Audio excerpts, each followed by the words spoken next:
Good morning, I'm Dylan Gonzalez. The Ohio State women's basketball team hosted Wisconsin last night. Jelani Cambridge had 29 points, and the Buckeyes beat the Badgers 81-58. The Columbus Blue Jackets will go for their fourth straight win tonight in Chicago when they visit the Blackhawks. Coverage starts at 8 o'clock right here on The Fan. The Cleveland Cavaliers will go for their sixth straight win when they take on the Phoenix Suns tonight. Tip-off for that game is at 9 o'clock. And the Ohio State men's basketball team will play tomorrow in Madison versus the Wisconsin Badgers. Coverage for that game starts at 1 o'clock right here on The Fan. This update was sponsored by Uber Eats. Uber Eats has a great deal waiting for you at El Vaquero from now until March 31st. Buy one quesadilla deal, get one free on the app. Terms apply. Breaking sports news when it happens right here on The Fan, Ohio's sports destination. Breakfast time! Hello, welcome to T-Bone and Tyvis. Can I take your order? Just want a little breakfast. Hey, you want some crabs? Because I got some of them. Get ready to drive through the intersection of football, food, and fun. Come on, Joe! Featuring producer Dylan. Who are the 5 best rappers of all time? Special guests. You serious? And you. Wake up. For what? It's time for T-Bone and Tyvis. Welcome in. Happy Friday to you. Oh, it's a bad day to be a kid that's of school age that's got to go back because not all of them are back. There's still plenty of them. Still plenty of them are closed. However, I'm pretty sure my kids are going back today. That's unfortunate. Mine's is out. Mine's not going back either. Oh, really?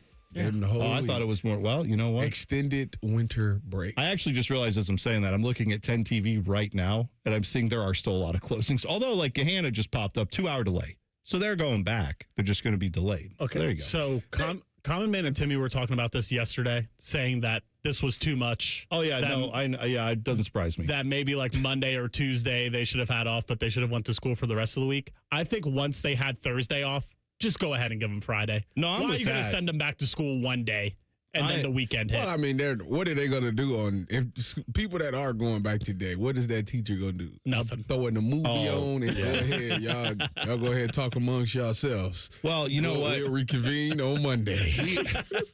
We went to a cheer competition last weekend, and the MC of the cheer competition, it was out in Dayton, and the MC of the competition was a teacher at that particular school. And she was, like announcing all the different cheer groups that are coming up and stuff like that. And so she, at the end of the competition, before all the awards went out, she said, now, because this was Saturday, right? And then Saturday night, Sunday is when it hit. She was like, I want you all to know I'm not going to school on Monday. So do whatever you got to do. Do your little tricks and turn your PJs inside out. What do you do? Like put a toothbrush in the freezer? I don't know. There's all these little tricks kids do to like get it so that you get a snow day. She was like, do all the tricks because we are not having school Monday. I'm guessing most teachers feel like that, where they're like, I don't have any desire to go back to do this if I don't have to. Yeah, I mean, because that's the thing about being a teacher. It's like when school is canceled, like, you off that day. It's like, I'm off. So I think that it was probably a bunch of teachers that's cheering for it as well. And I think Dylan's right. Once you got the Thursday, it's like, why send them back for one more day? Unless you're out of calamity days, then that's a whole different story. Yeah. And you need to go back. Yeah. You need to go back. Yeah, at that point, you want to go to school while it's cold. You don't want to take it away from your summer. No, exactly right. I'm going to tell you the story. I thought about this the other day. I'm going to tell you the story that when I was a kid, right before I went on Christmas break, I got in trouble by my teacher, and I can't remember exactly what I did, but shocker, I was Took a class a bad clown. angle on the playground, try to tackle somebody. I don't remember what I did, but she gave me a writing assignment. Okay. And the writing assignment, I had to do it 75 times. And she gave me to the end of Christmas break. When I came back from Christmas break, it was due. Uh-huh. When did little Tyvis get to working on that particular project? Did that happen, I don't know, like December 23rd or 4th, like right after you got sent home from school, or did that get waited on till So little Tyvis was the next like, year? Little Tyvis was like, well, this is not. Yeah, I had a plan. I said, okay, if I'm doing Christmas break, you get roughly 2 weeks off. I said I'll do a few a day, and then by the time I get there, boom, boom, boom. That's actually pretty reasonable. You think, right? Yeah. Well, little Tyvis was also big into video games, and sometimes he get on that game and he lose the track of time, and before you know it, it's nighttime. Well, make a long story short, I got to the end of the rope there. It was like the last day, and I had about 70 to go. Uh-huh. So Was this like a sentence or a paragraph? Or no, this was like a 3-paragraph writing assignment. You had to write a 3-paragraph writing assignment, 75. Yeah. How many pages was this? Like a book? It was nice. It was nice. I tried to calm my brother and sister and they helping me write it. They wanted no parts of it. I bet they didn't. So we get to the point where it's like, okay, it's Monday. It's time to go back to school. I have not completed the entire thing. I wrote some. I'm probably at like 30, but like that's about it. I get in there and I have forgotten that my teacher was pregnant. So when I got back, I had a substitute teacher, but it's the long-term substitute teacher. Yes, right, because she's on leave with the kid. Yes. I didn't have to do it. I didn't have to turn it. It was the greatest moment in my young childhood life to walk in that classroom and she was there. And then the teacher said, yep, I'm going to be your sub because your teacher had a baby, so she's out for the rest of the year. It's like, yes. Yes. And I just picture the teacher who assigned that to you because she's so passionate about your education. As her water broke, she was like, Tyvis! Like she's just yelling, like, no! Like, I'm not going to be there. I'm not going to go to Holy Spirit. Timo, it was the biggest weight off my shoulders I think I've probably ever experienced in my life. I can only guess. That's such a great feeling. Bullets off of it. How much did you get done? I told you like 20 to 30 of them. Oh, so you didn't get all, no. Okay. I was just going to take the punishment, whatever it was. At this point in my life, no, I have not. I got suspended 2 times growing up, so I hadn't been suspended yet. Oh. This was this happened to me in like the 3rd grade. Yeah. Yeah. Oh, so there was still time. Yeah. The real trouble was coming a year later, and then when I got to like the 8th grade. 2 times. I got suspended 2 times. Nothing. Did you get suspended more than 2 Dylan, times? were you getting suspended a lot? If you include in school and out of school, probably like 4 or 5 times. Wow. Yes. I think I got in-school suspension once, so you count that. I got suspended 3 times. Yeah. I was not only never suspended, I never even got detention. But one of my reasons was like a terrible reason to be suspended. Okay. The other one, like you earned it? You could make the case. Did I earn it? Not necessarily, but you could make the case. Can we talk about either of these? You want to? I mean, it's fine. We're already here. Why not? So the first time I got suspended in the 4th grade was we were on punishment for recess. So we were doing indoor recess. So we were in the gymnasium, and when the class started, they said, you know what? We're not doing recess. Everybody sit up against the wall. Right? Okay. When you sit up against the wall, that's it. That's over. That's it. That's all you have. We're going to sit there for 30 minutes because I think recess was like 30 minutes. You're going to sit there. So right before we were supposed to hit the wall, because everybody was finding their spots, I was on one wall, but before she started it, I was sliding across the gym floor to get to my friends. Get to my friends to sit up against the wall because it's like we can talk, but we can't do. As I'm sliding across the floor, she said, "No, get up and go. Go to the principal's office." Oh, I'm like, okay. Wow. If I go to the principal, I was like, I don't think nothing of it. Sure enough, they was like, yeah, we gonna suspend you for 3 days.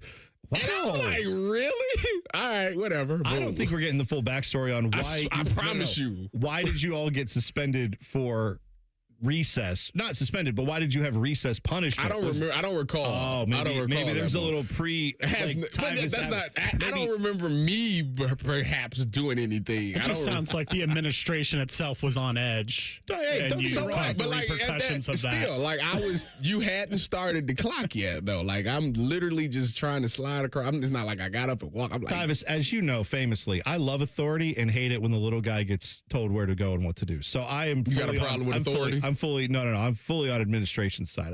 That's terrible. They know what they're doing. Second one, they had it right. The second suspension, like that one was, it wasn't suspension worthy. Okay. You know what? Let me tell you. So I was in math class, right? Shout out to Miss Velkin Bedford. I was in math class, and it was this girl. She must have had a crush on me, whatever. So it was one of those things where she was like love tapping me during class. Sure. And we was going back and forth, little ha ha ha ha he. Yeah. Right. So class is over. I'm getting ready. I got lunch. So she still ha ha he, and I'm like, all right, it's over with. Like No more of that. Yeah, so she leave it alone. We got lunch, her table right by mine, and she still he ha ha, and I'm like, hey, like That's enough. it's done. Like, yeah, we good. Yeah, you set a boundary. We You good. said Like, that's physical contact. It was fun. It's cool. Now It's we're over done. with now. That's called consent. Sure That's enough. like as Yeah. long as both parties. This is a good lesson in consent. How it's like this was fun, but now someone has said let's stop, Yes. and then that's where it should I end. promise y'all, That's where it I've should said end. this to her 2 times. Like, all right, it's over with. Like, I'm done. I'm done playing. It's over. And then she said, "Well, why are you wearing that if you don't want me to tap you?" Is that what she said next? Is that what happened? Okay. No. So we get to lunch, and like I said, her table's next to me. And Uh-huh. she he ha ha ha. And I Right. said, listen, I'm gonna tell you right now, if you hit me again, I'm gonna throw something at you. I'm gonna throw something at you. I'm just telling you right now. Well, I mean, a Throw clear something. expectation was set. I do feel like in the interpersonal. Then again, how old are you guys? This is in the 8th grade. So Oh, what 8th grade, So okay. what am I? Like 13, 13, 14? 14, yeah. So I was like, all right, you hit me again, I'm gonna throw something at you. She hit me again. I grabbed the book that was next to me and I threw it. Bang. Oh. Hit her right in the arm. Oh, okay. Well, yeah. Hit her right in the- Okay. She got about that chair. She walked up on me and put me in this headlock and started swinging on me, Oh, T-Bone. oh, like no. bang, bang. Oh, no. So I weave, get out of it, and I run and take off. Yeah. I take off. That's So- again, you're not fighting her. Not at all. You're trying to Not get at all. out of yeah, it. I don't. I'm not. I don't do that. I don't. Right, hit, of I don't hit course. females. Okay, So right. So they administration sees it. Both of y'all go to the office. Oh, I'm see, like, that's all right, here we go. I didn't said, e- you know what though? In this case, like I really ain't do too much wrong. Like I warned her. Blah. I explained what happened. They said you both will be suspended for a week, and I said. Okay. Okay. Give me my assignments. give me my assignments. I went home, explained it. The hardest is explaining it to the parents. Oh yes, especially in that situation, like what you laid out there Yeah. sounds perfectly reasonable. But I'm sure, like most when I parents, explained like, when I explained oh, really? it, yeah, when I explained it to my mom, she listened to the story and she said, "You know what? It's not that bad." Okay, well that's So good that it's she not that believes you. bad, yeah. That's, So, I mean yeah. that's good. But I it don't. is, And the in-school suspension, I don't remember what I did for that one, but that was in high school. yeah. Well, that's famously, like I've always thought, authority always gets it right, never gets No, it they wrong. wrong. So you should. They were wrong. All right, we're going to come back. Last night on the Buckeye Show, Austin Ward, Brandon Beam had a nice discussion about the future of Ohio State scheduling. Play a little bit of that audio. We'll talk about it next. T-Bone and Tyvis on the Fan. Fan traffic. From the Atlas Butler Plumbing Services Traffic Center. Good morning and happy Friday. A couple issues on the roads we're watching. First, the ramp from 270 northbound to Broad Street on the east side is blocked. Watch for crews over there. Also, crews clearing a crash on the south side, 270 westbound past Alum Creek Drive. And then also on the ramp on the south side from 71 southbound to 270 eastbound. Lastly, on 670 westbound to Goodale Street, we've got some lane closures on that ramp that crews are working to clear out right now. I'm 10 TV's Amy Stuggerwald with your fan traffic. Hey, it's Austin Ward. Listen to The Beat with Austin and Byrne, now powered by the Waterworks and Header Heating, Cooling, and Plumbing. Get the latest Buckeye news, insights, and unbeatable analysis every day. Don't miss a moment. Stream The Beat with Austin and Byrne, sponsored by the Waterworks and Header Heating, Cooling, and Plumbing. You still thinking job change in the new year? Yeah, I need something that's in high demand and more stable in this economy. IT? Yeah, cybersecurity, maybe even AI. That's what I did. Really? How? Went to My Computer Career. You don't need any prior experience, and you could start your new career in a matter of months. A lot of IT pros go to school there, too, to level up. Sweet. Are classes online or on campus? Both. Wow, I'll check it out. Thanks. Make this your year. Take the free career evaluation now at mycomputercareer.edu, an Elite CompTIA certification partner. Financial aid is available to those who qualify, including VA benefits. What does it mean to live here, serve here in the Ohio Army National Guard? It means I can attend college full-time and not have to take out student loans to pay for my tuition. It means I can work my civilian job during the week and support my state and nation in times of need. You too can live here, serve here as a member of the Ohio Army National Guard. Learn more about part-time service with full-time benefits at nationalguard.com/OH. Sponsored by the Ohio Army National Guard in coordination with the Ohio Association of Broadcasters and this station. You wanted to be cool, which led you to smoking, which led to a pack a day. Then you met that special someone, which led to starting a life with them, which led to wanting to live longer, which led to quitting. Then you heard you may be at risk for lung cancer, which led you to getting a low-dose CT scan. If you smoked, Get scanned. Talk to your doctor and learn more at savedbythescan.org. Brought to you by the American Lung Association and the Ad Council. Hey, what's up? It's T-Bone. If you've ever had somebody do work at your house, it's annoying as crap, at least to me, when someone shows up to your house that you never met, you've never worked with, and you didn't hire to do the job. Subcontractors, I understand why they exist, but for me, I want to work with a company that's going to bring people who know what they're doing, who are trained by the company to put their product in. On time, on budget, no surprises at the end. That's what Baths R Us does every single time. These folks started in Ohio and grew by word of mouth because they do it right the first time. And the big difference with them, they have local crews. They never sub out the work. The people who show up to your door, they're trained by Baths R Us. They're actually employees of the company, not some random crew they hired last week. Whether you need a safer bathroom to stay independent or you just want a space that you're proud of, they build it to last. That's Baths R Us. Call them today and see what it's like to work with people who actually keep their promises. Kind of a rare thing these days. Call them today, 380-225-BATH. That's 380-225-BATH. Baths R Us. Bathrooms you can trust. Call now. Common Man and Timmy. You said it was very good. Boy, do you suck. Oh, and Jesus. that floor sucks. Oh, come on. I hated it. Common Man and Timmy Afternoons on the Fan is sponsored by the Hinderer Motor Company. What would it take for my child to only miss half a day of school for treatment? What would it take to fund a cure for childhood cancer? It would take all of us to come together to support the research. Join us. Go to childrenscancer.org today. And now, Public Education Matters with Ohio Education Association President Jeff Wensing. Hungry students can't focus on learning in our classrooms. Ensuring students are fed is just as important as ensuring students have notebooks and pencils. Please stand with us to make sure all students can get the nutritious meals they need. Together, we can build a future where every child is fed, focused, and free to learn. Public Education Matters, brought to you by the Ohio Education Association. This is Pause Before You Play, and it's time for more game day picks from local sports fans. You're on the air. Who you got? Actually, I'm not betting, just chilling and watching the game. I know that move. A pause. Sounds like you've got a winning strategy. Exactly. After I set limits and recognized the risk, I knew it was time to stop. Now that is responsible betting, folks. Sports are fast. Betting shouldn't be. Make a plan at pausebeforeyouplay.org. That's pausebeforeyouplay.org. Fan weather. From the Logan AC and Heat Services Weather Center. We are looking at a mix of clouds and sunshine here for your Friday, but still very cold temperatures with highs only in the mid to upper teens here for this afternoon. Winds out of the northeast at 5 to 10 miles per hour. And as we head into the weekend, we are still tracking a mix of clouds and sunshine, and temperatures staying into the teens to near 20 here as we head through your Saturday and Sunday. But we are looking ahead to a nice little warm up here as we head into next week. And that's a look at your 10 weather impact forecast. I'm meteorologist Aaron White here on 97.1 The Fan. Have you already started your tailgate? Us too. It's Football Friday. Sponsored by Tansky Sawmill Toyota. Your home of the Buckeyes, The Fan. Both of these men love the Browns. Also, both of these men hate the Browns. If you know, you know. This is T-Bone and Tyvis.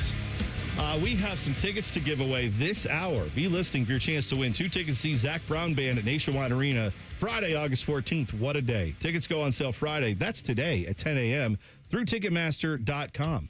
I also realized I just had that moment of like, oh, yeah, it's Friday. It is. Happy Friday to you. I also had the realization as I looked at the calendar that tomorrow's the last day of January.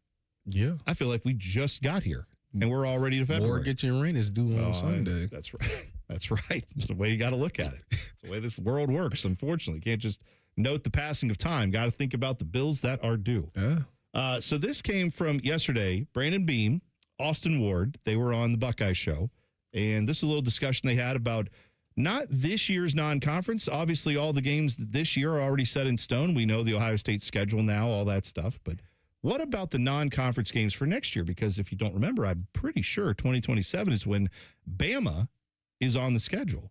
Isn't that a home and home starting next year? 27, Yes, it is. All right. You know what's so crazy about that? as I was in college when I think they scheduled that. Oh, don't you love that where they announce something and it's like, this game will be played in 2036. Yes. And you're like, what the hell? Are we even going to? I really believe, I think I was in college and I was like, oh, we playing Bama 2027. I'm like, oh, well, heck. Everything is so crazy right now. Could you imagine, like, oh, we're going to schedule this game for 2042. Where are we going to play it? Nook, Greenland is where we're going to play it. Because who knows? Is that America at that point? I don't know. I think I might have been crazy. in there. I might have been in there for Texas, too, now that I'm sitting here thinking about it. Okay, so those games are on the schedule, but this is what Beamer and Austin Ward had to say about that. We were talking about just maybe the extent of Ohio State's non-conference schedule moving forward. Are you under the impression that 27 game, so not this coming season, but next season, Ohio State, Alabama here at the Horseshoe, September 18th, will not be played? I don't expect it to be played. Okay. It's not at a point where I could report it. It's not. I'm not like hinting that an announcement is imminent or anything like that. I don't see how either party involved here can make that happen or why they would want to. And I think they would love to get to the point where it's like very clear to everyone, because we haven't seen a ton of like the future looking conference schedules for the SEC. No. And maybe that's the last piece. Once it's like, well, here's what Alabama's facing. We can't do this. And Ohio State can say, well, here's our 2027 schedule. It doesn't make sense for us either. Let's just shake hands and walk away. All right. One, I appreciate the candor there from Austin, because obviously he knows things, but he's not saying that that's reported. He's just giving you his expert opinion on that. You know what that sounds, if they do that, you know what that sounds like? What does it sound like? Loser talk. That's what that sounds like to me. Because first of all, if the CFP is 16 or 24, 1,000% they should play that game. 1,000%. There's no excuse to not play that game. No, even at 12 is really no excuse. I'm with you. Like I understand that this is their argument they're now making of like, well, we need to expand it so we don't lose these matchups. But what was fascinating was to the rest of that segment, if you go back, and by the way, go subscribe to the Buckeye Show podcast, wherever you get it, go get your audio on that and look for Buckeye Show. You can get that every day and you can hear this discussion. But they talked about it around like the 6:30 to 6:45 block of time there. And the bigger discussion, honestly, it went away from that. And it was Austin kind of bringing up this fact, which I hadn't considered, which was he brought up that, and I don't want to mischaracterize, I think what he was saying was that Tony Petitti essentially in the Big Ten are going to see this Texas game this year be played down in Austin. And what are they going to do? They're going to play it at night. It's going to be on ESPN, or ABC. Their block of time they do is 7:30. They get the rights to that game because it's an SEC home game. So that determines the TV rights. Wherever the last year it was a big noon game because Fox had the rights, right? And he said the Big Ten's going to look at that, see it as another cool night game with a huge rating, and they're going to get jealous.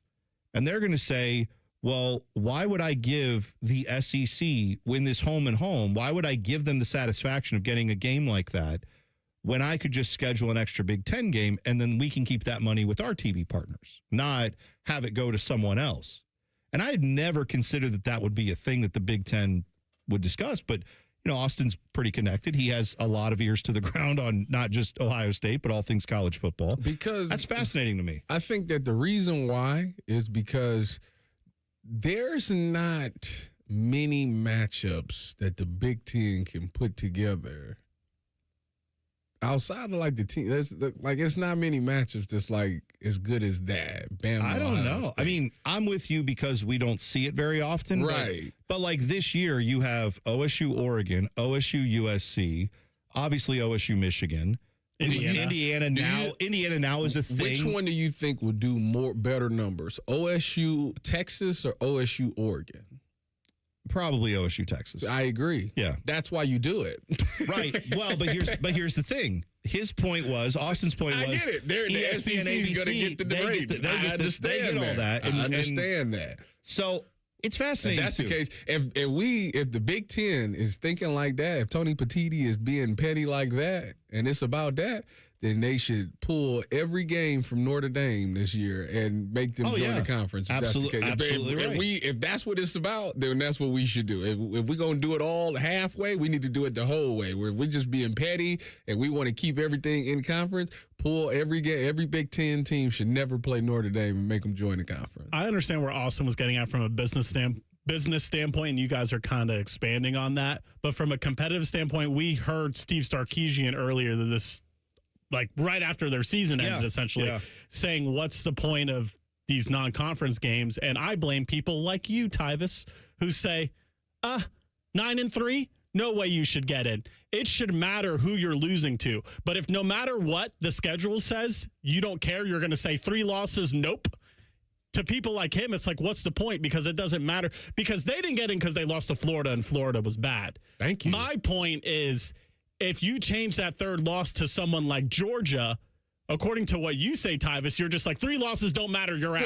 Well, according to what the committee say, 3 losses don't matter, because I believe Alabama got in, and I think they had 3 losses. And not only did they have 3 losses, they got boat raced in their last game. And we saw so it. what are you talking like about I said, right now? Bonus game, SEC game. They lost 2 games in the regular season.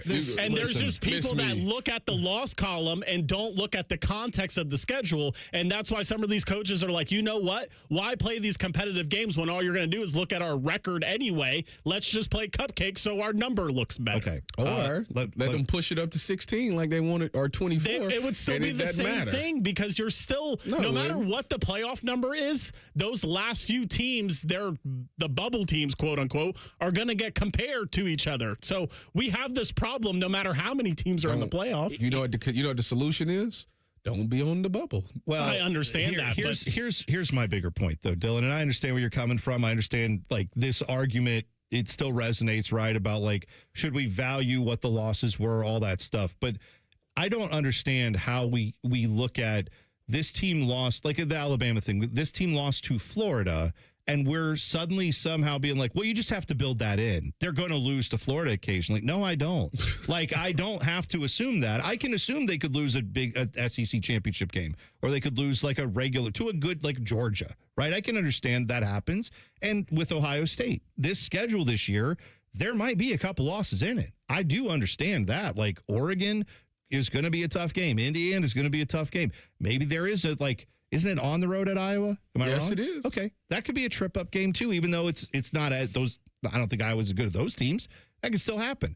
What I'm saying, though, is if you do lose to the equivalent of not even in Iowa, but if you lose to the equivalent of what Florida was this year, what is that in the Big Ten?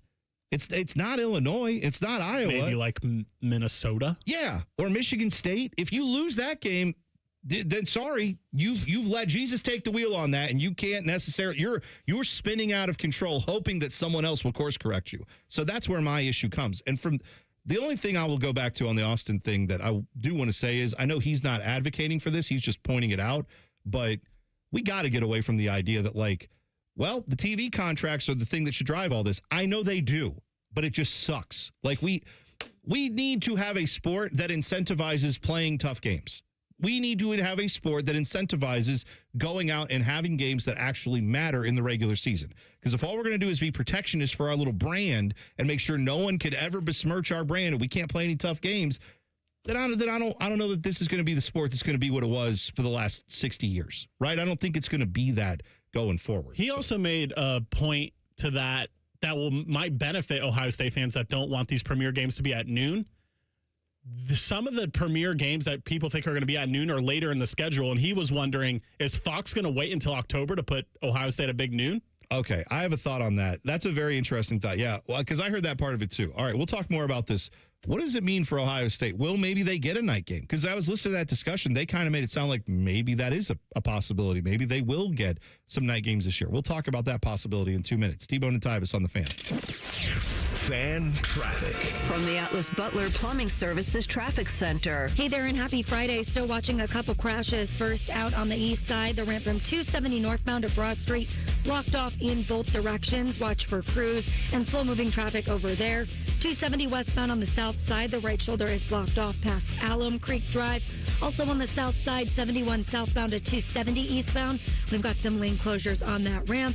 And lastly, 670, we've got the ramp getting off at Goodale Street, coming from 670 westbound, slightly blocked off.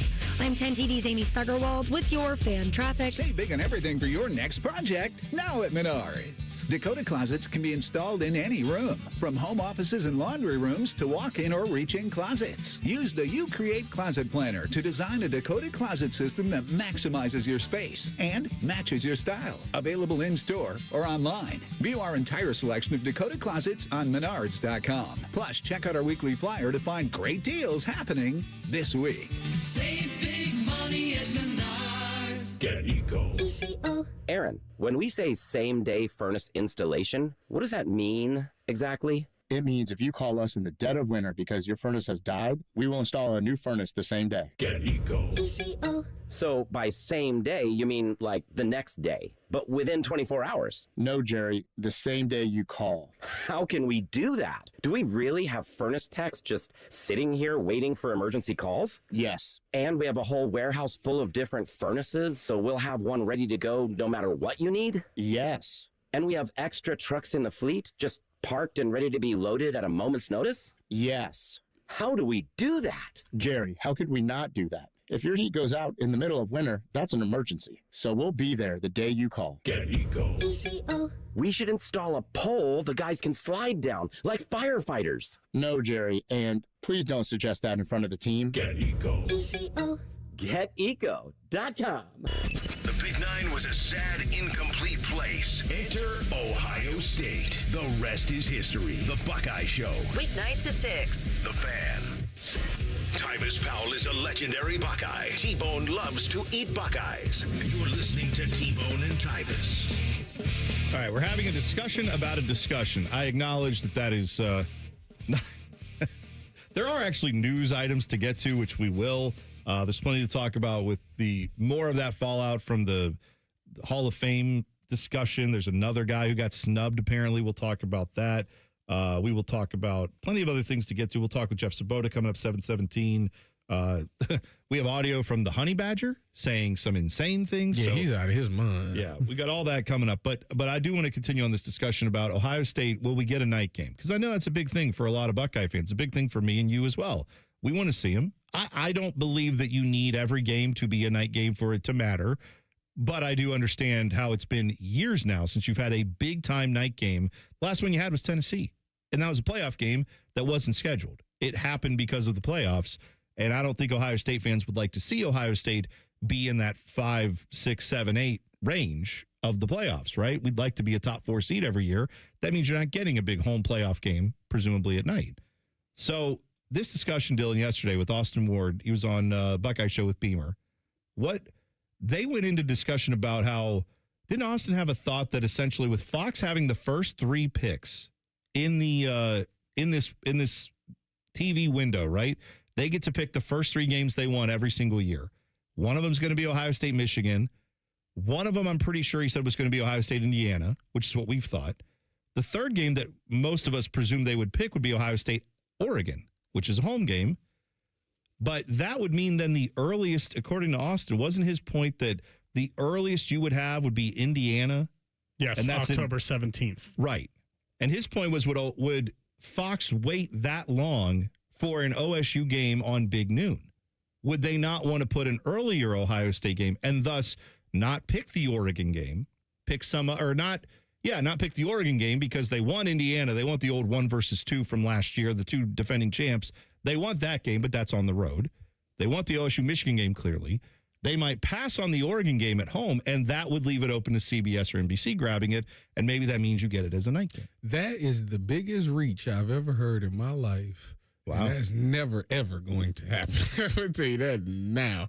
That's not going to happen. Well, I'll say this. They will take Indiana, Oregon, and the team up north. You can bet your bottom dollar on that.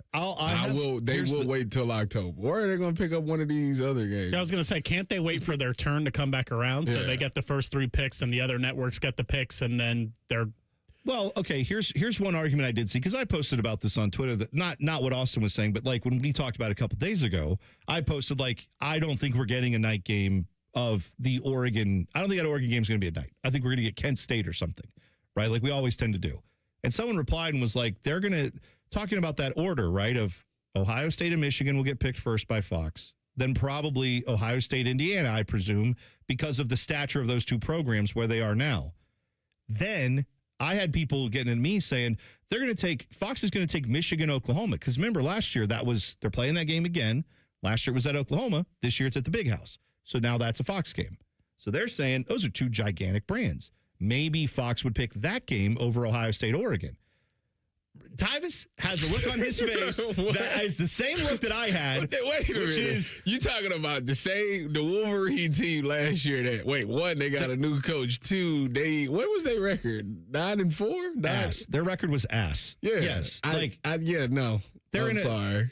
I don't think that's going to happen. I agree with you. The only way you're doing that, the only reason that the Big Ten would probably even consider doing that is because Texas is taking ESPN is getting Texas, Ohio State to try to stick it back to them. But that you're never going to get the ratings that Texas, Ohio State is getting. That is not don't get me wrong. Oklahoma is great. The Wolverines, some people love them. I can't stand them, but some people love them. I just don't think that is a marquee matchup. It'll be a big game, but I don't. I think, Tyvis, you brought up the reason to stick it to Texas, Ohio State, because that's the same week, right? September 12th. Why would they want to go head-to-head against them when they don't have to? Is my argument to the people that are saying. It's a different window, too. Yeah, they won't go head-to-head. They'll put Michigan. They'd put that Michigan-Oklahoma game at noon and then get a big number there. But I see your point is there would be a comparison between the Michigan-Oklahoma game didn't do as big of numbers as Ohio State and Texas. And I don't even I don't know to some degree if I think we think a little bit too much about this. Fox looks at this and says, what is going to be they're betting, right? And just like you do, Dylan, or any of us do when we put a wager in, they're betting essentially with millions of dollars. They are betting that you as an audience member will tune into their game more likely if it's at noon than at 7. Right? Michigan, Oklahoma, if it were being played at 7 against Ohio State and Texas, right? That's the same week. That's the same time, right? Yeah. Mm-hmm. If they play those two games head to head, Ohio State, Texas outdraws that game. Right. Because it's just two programs who are further along right now than Michigan certainly is. And also I just think that's a better matchup. It should be a better game. It's got more star power, all of that combined. So they're not going head to head though. They're looking at it. I could see the argument that Fox would say at noon, this will still get us 8 to 10 million people. And that's bigger than any other game we could have on week 2. What's a better game between I'm looking at that week 2 schedule. Oklahoma versus the Wolverines, Ohio State, Texas, Oregon, Oklahoma State, Iowa State, Iowa, Duke. Duke still had Mensa. What are we talking about? I'm looking at the other games. That's another game that's an option. Potentially, yeah. They so take. Illinois, you're saying on the same week? Illinois is playing Duke. Indiana is playing, is that Buffalo? I'm looking at logos. Iowa State, El Assico is that week. So if they was to pass on the Wolverines in Oklahoma, they could still end up with Iowa State, Iowa. Is that game in? It's in Iowa. Yeah. Yeah. So look, I think because again, remember, this is a discussion about would they pick Oklahoma, Michigan over Oregon, Ohio State. Yes. And again, the Oklahoma, Michigan game is week 2. Oregon, Ohio State is, in November. I still think they would want the game that has the better chance of getting the most eyeballs. And in November, Oregon, Ohio State has a very good chance of still being like a top 5, top 6, top 8 matchup. I just don't think you can. You can't afford. You can't. I don't think you can pass on that. And you say it's in November too. That's the most important month. I can't see them passing on that because that builds to the relevance of your Big Ten championship game. It's all getting Michigan, Oklahoma, I get it that they're two traditionally bigger brands, but I think people are more immediate now. I think people just flat out look at, but I know Ohio State's really good. I know Oregon has all these guys coming back. Ohio State, Oregon could potentially have the 2 Heisman frontrunners in it. You turn that down to go get 9 touchdown quarterback versus who the hell is Oklahoma's quarterback? I'm sorry. Go? Yeah, I don't know. Is he gone or is he back? I think he's gone. I don't know. He's a transfer last year, right? I think he's an older transfer guy. Maybe he has eligibility. I'm just saying the matchup, the star power, everything is with Ohio State, Oregon. I think it's a no-brainer they would pick the 3 Ohio State games that we've talked about, Michigan, Indiana, and Oregon. And if Fox picks Oregon, it's big noon. They're not going to put it at night. They don't do that. That's not their thing. Yeah, John Matergan. They're not doing that. Okay, so all right, I'm willing to hear the argument and to have the discussion. I'm totally with that. But wait a minute, what's the game in Germany?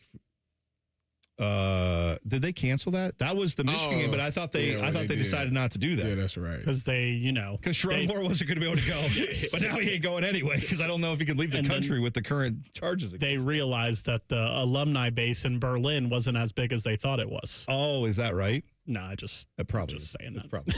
It's probably not. They did, yeah. Why are we doing college football games overseas?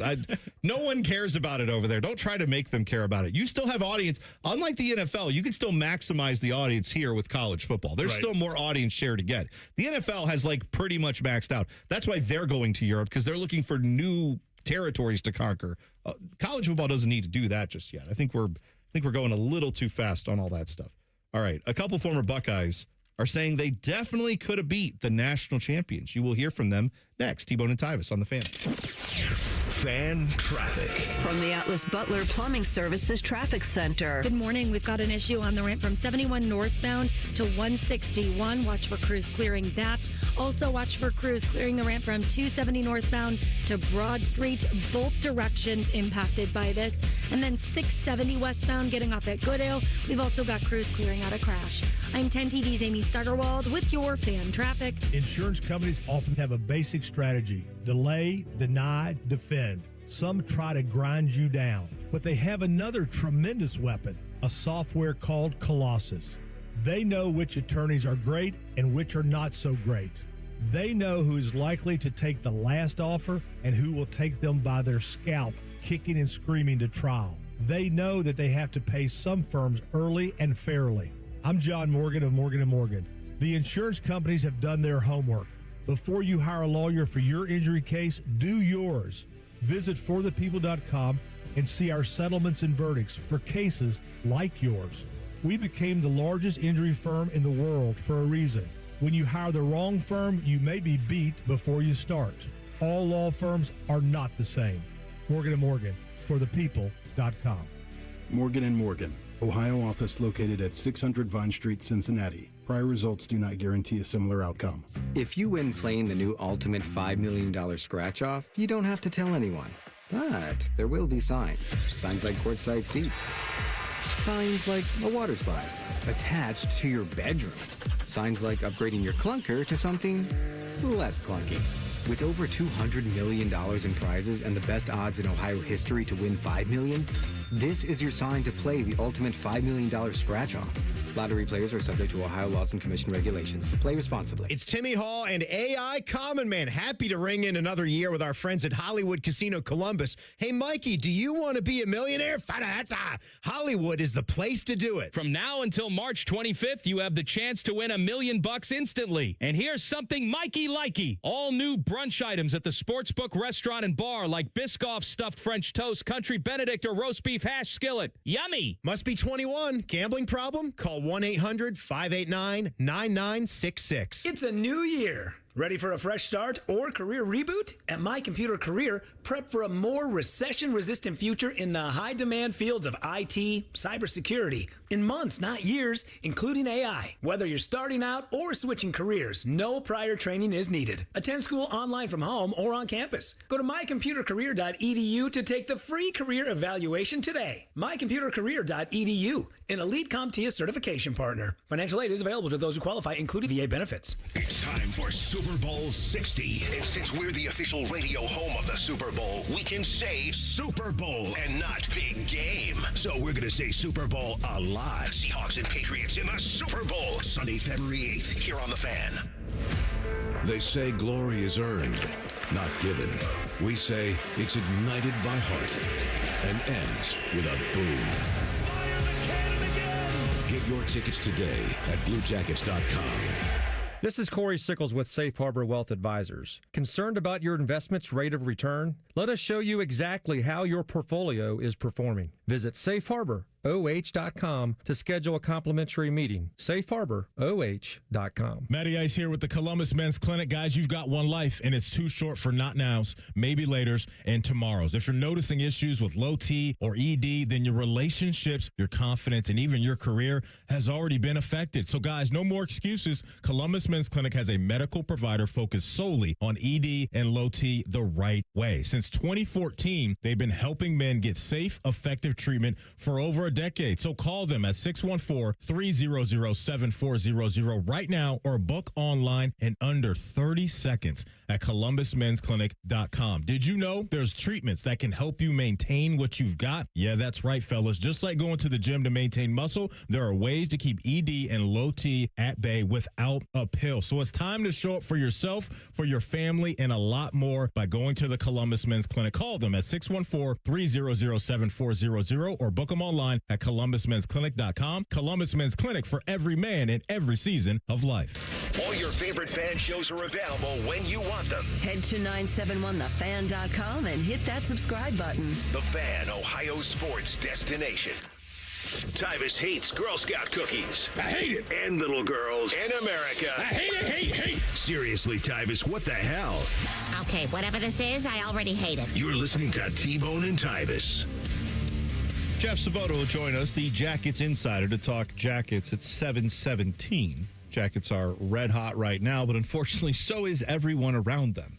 And they still remain out of a playoff spot by, I think, like 8 points, which is, I mean, they've won 7 of 8, and like all the other teams have gotten red hot at the same time. It's just a unfortunate thing there. The Eastern Conference, just really good this season. Yeah. Western Conference, really bad. By the way, before we get to this audio from some former Buckeyes, Dylan, do we get an update on your LeBron James bobblehead? Yes. So Jacob Reimer, producer of the Buckeye Show, he messaged me and said that there was a situation here earlier this week where the police were here. Okay. And this police officer supposedly was scanning the cubicles to see if there was anyone back there.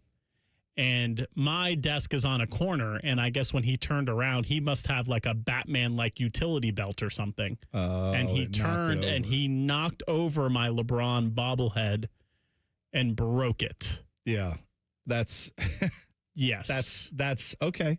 So that's interesting because you found that out. I found out yesterday from Isaiah, who was filling in when you've been off the last couple of days. Isaiah said that he sat down at your desk on Tuesday, and he noticed on Tuesday that it was broken. He did not notice that Monday, but he said he just hadn't paid attention. He noticed it was laying there broken, and he thought, I wonder if I just missed that yesterday. So it definitely, something happened, whatever day that was. But Tuesday, the timeline would sound correct there. So yes. Okay. So if that's the case, I have a favorite NWA song for that police officer. Oh, okay. Oh, yes. Whoa. Wow, right. Okay. He could have at least left a note. I don't know what's Whoa. I mean, I don't know. I'm not really familiar with NWA's catalog, so you'll have to maybe tell me in the break or something. I'll try to figure it out as best I can. It's a strong word, the police. Thank you, Tyvis. I think I am actually aware of it. By the way. Oh, go ahead. I just did. We've been by the weighing for like the last 2 minutes because you were on TV, but let's do another one. By the way, so this has to do with that. Because, I just did the segment. Yeah, Tyvis was on 10 TV when we started talking here, in case you didn't catch that. Yeah, so as we were done with the segment, Tracy did the exact same thing Matty Ice did. Tybone and Tyvis. Yeah. Ooh, yeah. We got to get audio of that. I'm going to write that down. Tybone and Tyvis, baby. That's got to be in the intro at this point. We got to put it in our intro. Well, unfortunately, that doesn't do anything because let me think. Because it would be Tacey Townsend. Is that how? Right? That wouldn't really. Tracy Townsend. There's no way to butcher it? Yeah. No, you can't flip T-Bone Tybone and Tyvis. No, we can't do that. She's got one of those names that you really can't do flip it. Now with Matty Ice, it works great because it's mighty ass when you do it with him, and that is awesome. Okay, this is from the Downs to Business podcast. Caleb Downs and Josh Downs, right? Josh Downs plays for the Colts, and Sauce Gardner took his number, and then sucked. He took number 1? Yeah. Oh yeah. I saw he did do that. I didn't even think about it. Why would he do that? Did he get something for it? He better have. Yeah. Well, anyway, so Josh Downs in the NFL, Caleb Downs, they've had this podcast. They've broken news on it. They had Carnell Tate on. And so now everyone in that podcast is now going to or in the NFL, right? Because Caleb's going, Carnell's going, Josh is there. This was a question that Josh Downs knows what he's doing. He's asking his brother and Carnell Tate, hey, if you guys played Indiana, would you beat him if you got another chance at him? And this is exactly what their answer was to the question, would you beat Indiana? Yes. Yes. Yeah. Maybe. Why you put your hand up like that? No, I'm just saying maybe. Yes. No, maybe. That's what I'm saying. Who knows, though? All right, so the maybe guy that's Josh, the brother. Kind of when they said yes, Josh Downs basically looked at them and was like, I don't know about all that. Like, and then they got mad, saying, why are you looking at us like that? Of course we'd beat them. Well, I mean, what is they supposed to say?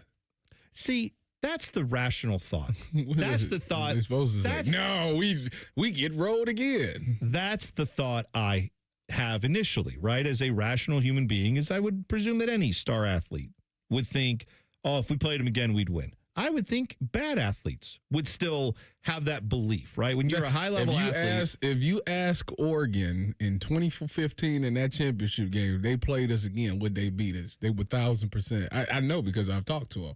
1,000% say yes, they would beat us. What do you think they would have said after a 22-point game? What do you think they would have said after the Rose Bowl last year? Oh, yeah. Would they still not acknowledge it? Like they just got trucked by this team? Absolutely. They would sit there and say, no, you know, we changed this, that, and the third. We have a better plan and blah, blah, blah, blah, blah.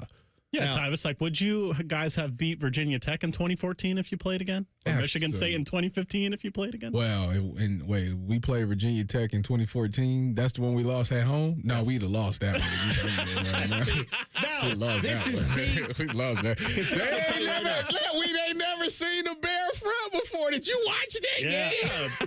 Did you watch that? If you would have seen the bear front again later in the season. Oh, and later in the season, That's why you think the next year we won. We didn't even roll them that year. Do you want to know, though, my rational brain agrees with everything that was said about all these star athletes would say this, and this is what they would say. Do you want to know what my lunatic fringe brain thinks about all that? That's a culture problem at the Woody, and we got to get that talk out of there. Ready to go? Yeah! It's the lunatic fringe. I need to hear that. That game's over. You know what the answer is? That game is done. That's in the past. Whether we won the championship or lost by 1 million, I'm focused on the future, and the future is the NFL. I'm not focused on the past. So those guys should be focused on the future, and everybody over there at Ohio State, they should be focused on, we lost to Indiana. I mean, that's in the past. This year, we got business to attend to. It's a new season. Dylan, let me go hit the weight room. Think about this. To this day, if you bring up 2015 Michigan State, everybody will continue to say that. If we played that game 9-10 times, we win 9 out of the 10. What if that game was played in a dome, Tyvis? Yeah, we probably would have rolled them. You know why? Oh, yeah. You know why? Because they Did Michigan State ever famously play Ohio State in a dome and it led to Urban Meyer eating some pizza? No, we would have rolled them because they starting quarterback, Connor Cook, was out that game, and we would have been able to air the ball out because the weather, it was like a little drizzle all game. Well, that was one of the most disgusting weather games I've ever been to in my life. If we played that game in a dome, it'd be healthy Connor Cook. You guys lost the backup. No. Connor Cook was hurt. Oh, yeah, but he didn't get hurt in the game. No. But I'm saying if we played it in a dome, then we're just living in a fantasy world where we're playing that also at a time where he's healthy. Like, if we just eliminated everyone's difficulties, you don't get to just eliminate yours. No. We would have rolled him, and I would have You couldn't beat the backup. I would have picked him off officially because I picked him off the year before, but they allegedly it hit the ground. All of a sudden the ball hit the ground, but whatever. I would have picked him off, and then I would have had him in high school and in college. That's what that sounds like. That to me, bunch of loser talk. Ready to go? We also have when loser talk gets old, Charlie Coyle has been added to the sound. Oh, do we have that? Loser mentality. Yes. Oh, loser mentality. Yes. Not even loser talk. That's your brain. Your brain is infected with loserdom. I like that. That's good. We don't need loser talk or loser mentality. We don't need that here. What you do need is a couple of tickets to see Zach Brown Band at Nationwide Arena Friday, August 14th. Tyvis, pick a number. Go ahead. 5. Now, what is the thing that Martin said? I can't pay the 5. Can't pay the 5. But you can. I ain't paying the 5. You can be caller 5 right now. 614-821-9710. Tickets go on sale for that Zach Brown Band show today at 10 a.m. through Ticketmaster.com. Good luck to you. Hope you win. LW said I should name my son Tabasco Powell. Ooh, yes. He could be the next DB with the NIL name like Sauce and Kool-Aid. It's good. Did you ask your wife about Talon? Yeah, what I did she forgot think of all talent? about that. All right, we got to ask her about talent. Throw Tabasco on there, too. Yes. And I'm still like that better than Tsunami? No, Tsunami's still the best. What if I came in here after my paternity leave and said, we named him Tsunami? We would be excited as hell. I'll be like little Sue, little boy named Sue, Johnny Cash. I don't think that's going to happen. As his nickname would be Sue. All right, so we now know a little bit more about the Browns' interview process, and it appears to have involved a guy who's not polarizing at all, Shedeur Sanders. We'll tell you about that next. T-Bone and Tyvis on the Fan. Fan traffic. From the Atlas Butler Plumbing Services Traffic Center. Good morning. We've got an issue on the ramp from 71 northbound to 161. Watch for crews clearing that. Also watch for crews clearing the ramp from 270 northbound to Broad Street. Both directions impacted by this. And then 670 westbound getting off at Goodale. We've also got crews clearing out a crash. I'm 10 TV's Amy Stuggerwald with your fan traffic. Lionel Richie.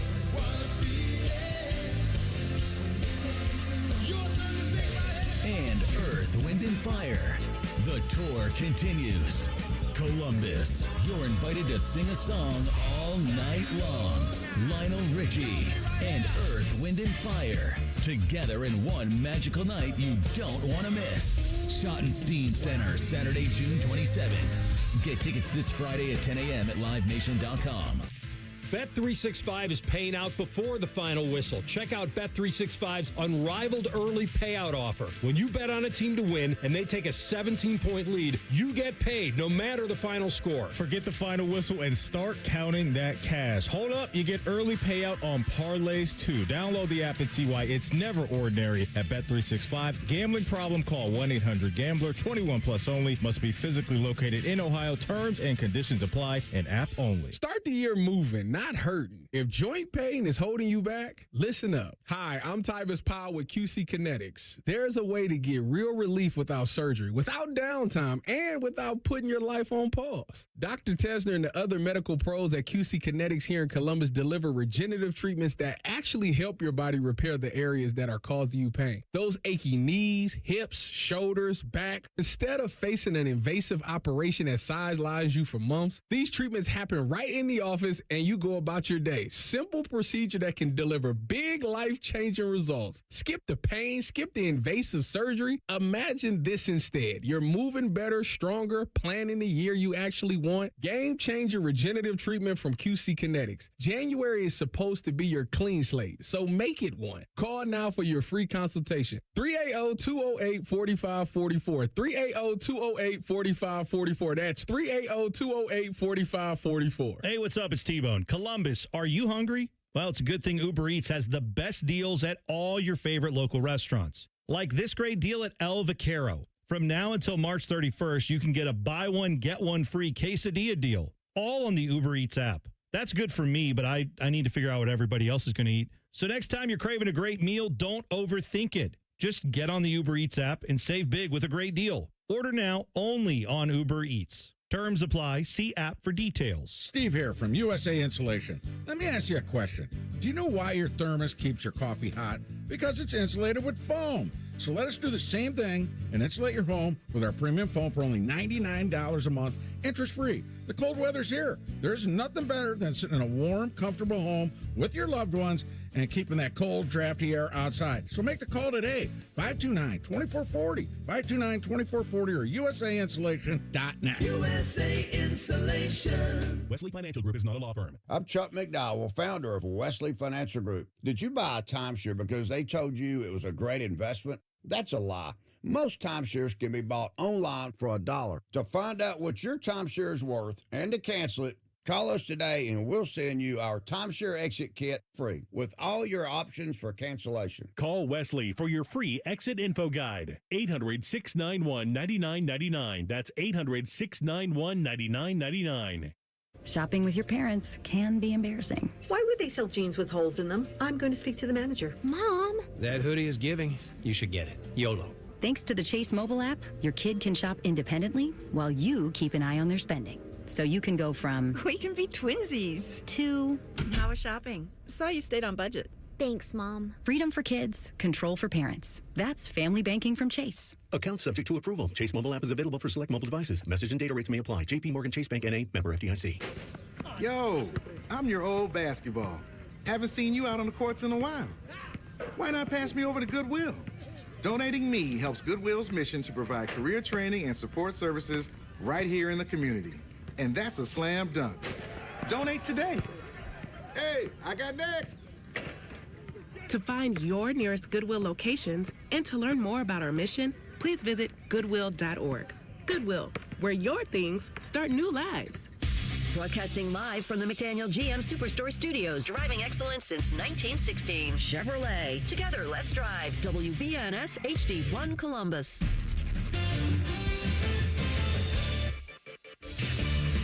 Good morning, I'm Dylan Gonzalez. The Ohio State women's basketball team hosted Wisconsin last night. Jelani Cambridge had 29 points, and the Buckeyes beat the Badgers 81-58. Next up is a home matchup with Nebraska on Sunday. The Columbus Blue Jackets will go for their fourth straight win tonight in Chicago when they visit the Blackhawks. Coverage starts at 8 o'clock right here on The Fan. The Cleveland Cavaliers will go for their sixth win in a row when they take on the Phoenix Suns tonight. Tip-off for that game is at 9 o'clock. And finally, the Ohio State men's basketball team will play tomorrow in Madison versus the Wisconsin Badgers. Coverage for that game starts at 1 o'clock right here on The Fan with the Fan Tip-Off Show. This update was sponsored by Eco Plumbers. Get $500 in free plumbing services when you buy a new water heater. Visit geteco.com and book today. Breaking sports news when it happens right here on The Fan, Ohio's sports destination. Your home for football, food, and fun. You're listening to T-Bone and Tyvis. Jackets in Chicago taking on the Blackhawks tonight. We will talk with the Jackets insider, Jeff Sabota, about that game and about the playoff standings, all of that coming up here in about 15 minutes. So I saw this yesterday, Tyvis. We've been talking about how the Browns have a new head coach. They've hired Todd Monken, who, among other things, was a former Georgia assistant coach, offensive coordinator there under Kirby Smart. Also went on to then be the offensive coordinator for the Ravens. Been around football a long time. Actually was on the Browns staff. Yeah, 2019. Said it was one of the worst ran things ever in 2019. It was, he was not a fan in 2019. And now he's the head man. That's right. Yeah. So part of what's come up, what's interesting is I've seen a few people, let me start that over and say words and not just noises that make no sense. I've seen a few people point out correctly that when he would have been at Georgia, that was a time where Shedeur Sanders had an offer from Georgia. There's photos of Shedeur wearing like Georgia gear and standing there, doing all the photos that you do is correct. When you go on your visit. He recruited him. There is the report that the Ravens wanted to draft Shedeur. He wanted him. Okay, so the thought is Todd Monken was on that staff and presumably was one of the voices saying, yes, we'd like to have him if we could. Yes. Okay, so now he gets a chance to possibly, well, not possibly, I mean, he will coach Shedeur Sanders. It's just, will he have him start or any of that stuff? Mm-hmm. Those are questions that still have to be answered, but... It might be the return of foe. Oh, Deshaun Watson. Yes, thank God. I'm so excited for that storyline. If you thought it was toxic with Shedeur Sanders and Dylan Gabriel, just wait for Deshaun Watson versus Shedeur Sanders. I cannot wait for OTAs to start. I don't need any of that. We have not heard him talk. We haven't heard Deshaun Watson speak in a very long time. Can I just ask, why are we interested in hearing at this point? Because he will be in the competition for quarterback one again. I'm not interested in any of that. As a Browns fan who has not bought any gear since they signed him, I'm really excited for that whole era to be over with in Cleveland. Well, he got to, I think this is it. This is the last season. So no, knowing Deshaun Watson, he'll play just good enough for them to consider bringing him back in 2020. I don't think he would have to. He'd have to go be a Pro Bowler. Which that's not hard. That's not hard to do. Apparently, he just Shedeur Sanders. So there we go. That's great. Now, here's something that we found out about the interview process, which might shed a little light on Todd Monken getting the job. Obviously, there are lots of different factors that go into all this. One of which is that I believe the Browns are just a dysfunctional organization. But this is from Albert Breer. He has his took over the Monday morning quarterback column that Peter King used to do. He had this tidbit. He said, there's another layer that we can now peel back on the Browns testing. Remember they were offering like essay questions and tests apparently to the potential candidates to be the head coach. He said there was a 6-question essay on the test, or 6 essay questions on the test that they gave to these coaches. And one of them was, how would you develop Shedeur Sanders? After poking around a bit, I can say that the candidates didn't take that as a definitive sign that the new Browns coach would have to start Sanders, nor did those guys get the impression in the interviews. However, the question was designed to elicit the candidates' views on the head coach's role in developing players, specifically quarterbacks. But it's at least notable Sanders was the name they asked a question about in the interviews. So he's pointing out that this was a question on the quiz. They apparently asked questions in the interview about it. There is some level of thought that the Shedeur pushing of Shedeur, I guess, the wanting to have Shedeur on when you already drafted Dylan Gabriel was in part driven by ownership, was driven by the Haslams or Jimmy Haslam specifically saying, I want this guy. Was it good for business? Was it bad for business? I don't know. But what I do know is it's a thing now you have to deal with when you're the new head coach of the Browns. And that's, I think, truly one of the reasons this job was not as attractive as maybe some other openings. Because I do think some of the coaches that were looking at it said, I don't want to deal with that. Between him and Deshaun Watson, that's this mess I don't want to deal with. Not for me. Maybe in a couple of years when when everybody's done with that and we're now like drafting a quarterback and opening a new stadium, then maybe I'll come back. But not now. It is a lot to deal with because there are two very big media personalities. Obviously, Shedeur has a huge following, and Deshaun Watson has all the scrutiny behind him. So that quarterback room definitely has a lot to do. It's going to have a lot of outside noise and attention. However, the right person for the job would do a pretty good job of blocking that out and trying to keep it on the football field, And I think Todd Beck. Wow, going all the way back to my college days. Todd Monken would actually probably, because they say he is a straight shooter. I was talking to Aditi yesterday, and she said he does not sugarcoat it. He will express how he feels, and he has no problem expressing how he feels. Which to me, I think that's exactly what they need. It's funny because when Deshaun was taking over as quarterback, they said that in team meetings, you would see Kevin get up there, and when Deshaun did something bad, he would not point it out. He would be kind of soft spoken when it came to Deshaun, but he criticized everybody else. But when it came to Deshaun, it wasn't the thing that they wanted to do, and I think that ultimately that was the wrong way to go about it because players felt some type of way about that. So now you got Todd Monken coming in who. You do it wrong, he don't care who he is. Myles Garrett can get cussed out. I think that might be what you need on this roster. And I think, like I said, the more that I just continue to sit back and think about the hire, I just think that it might be the right thing. I don't know. For me, I feel like with the Shedeur thing, it's not Shedeur. It's more so Shedeur's fans. So when you're dealing with Shedeur in the building, I don't think he doesn't come off to me as a guy that's I'm not doing that or blah, blah, blah. It's a problem. I feel like he seems like he could be coachable. I feel like, though, the Shedeur I just think you get tired. Maybe you're tired of answering questions about him. But if he's going to be the starter, then that's just anywhere. If you win anywhere and he was a starter. Yeah, I feel like it's different, though, in the sense that from a performance on the field standpoint, it's not like he was terrible this year. He was a very much green rookie quarterback that has a lot of learning to do. He had a lot of hot and cold. But he also was hot. His cold was cold. Yes, very much so. There's potential. You can see glimmers, and you can also definitely see some major flaws. Yes. And it's hard at this point, I think, for the average football fan, let alone probably for most of the people even who work in the NFL, to look at that and say, for sure he will work out, or for sure he is a bust. How you feel about J.J. McCarthy? Oh, no, he's a bust. 100%. We got that one sorted out. That's good. He's a bust.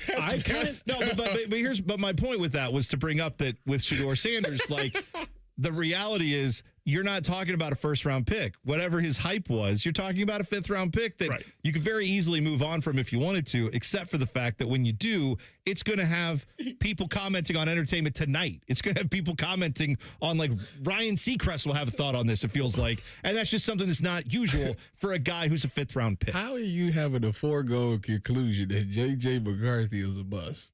Because he's ass. I don't know if you've seen the booty cheeks, but that's what I see when I watch him. He just does not look good at all. Has he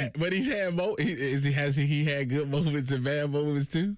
No, because this was considered technically his rookie year. He had fine. He had a couple moments early on, and then his how coach, are you just so sure? Because his coach, literally, who's a quarterback guru, was like, "He's concussed again. No, he's foot bad. I don't know. Please don't put him on the field." That told me all I needed to see there. I'm good. Vikings fans who watched him all year were like, no, we made a mistake. Sam Darnold, please come back. Like, I think you see the difference in those two. At least with Shedeur, you can see, like, that dude just flips it out of his hand and it goes 60 yards without even, like, he has the arm strength. J.J. McCarthy has no arm. And I don't care what people say about that. I've watched guys get wide open, stand there for 20 minutes, wait for the ball to come down, they catch it, and there's still a defender running because the wide receiver got so wide open, and the defender will catch up and barely grab the guy and tackle him because he had to wait on a punt. You know what we should do? We should watch J.J. McCarthy's highlights. Let's do it. You know what? Let's do it. No, not right now. Let's do it. And you have time during the break, T-Bone. No, There's I'm not saying, that many of them.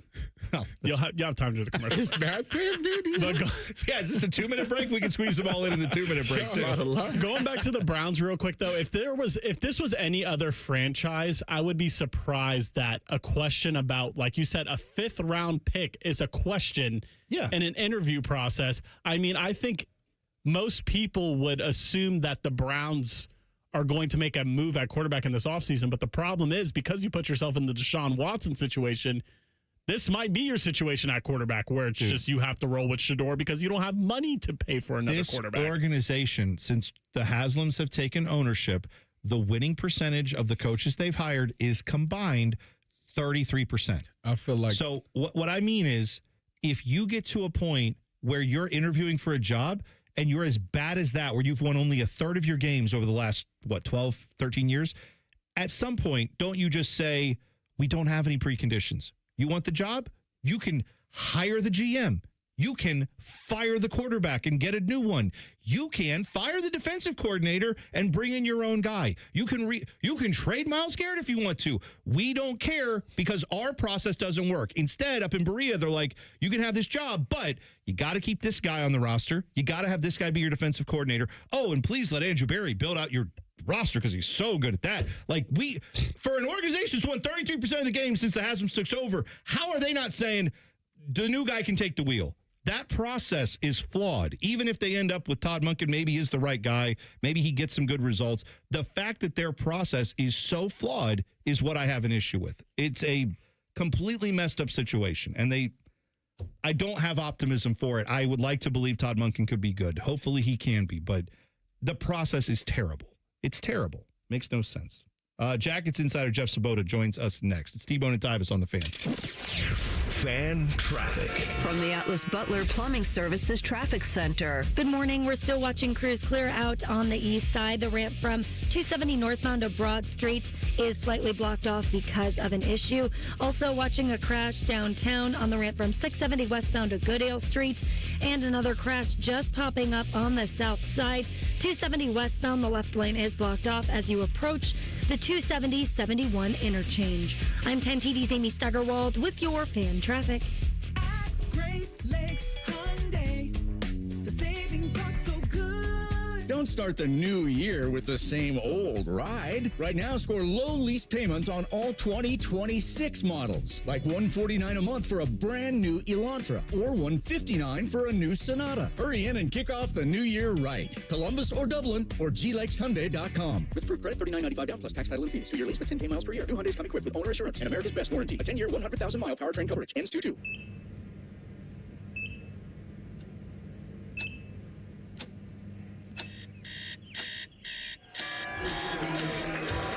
Got this. Breathe. You got this. You got this.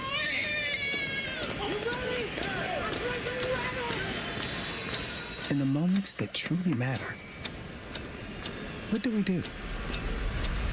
Rise to the occasion. Ohio Health. It's time.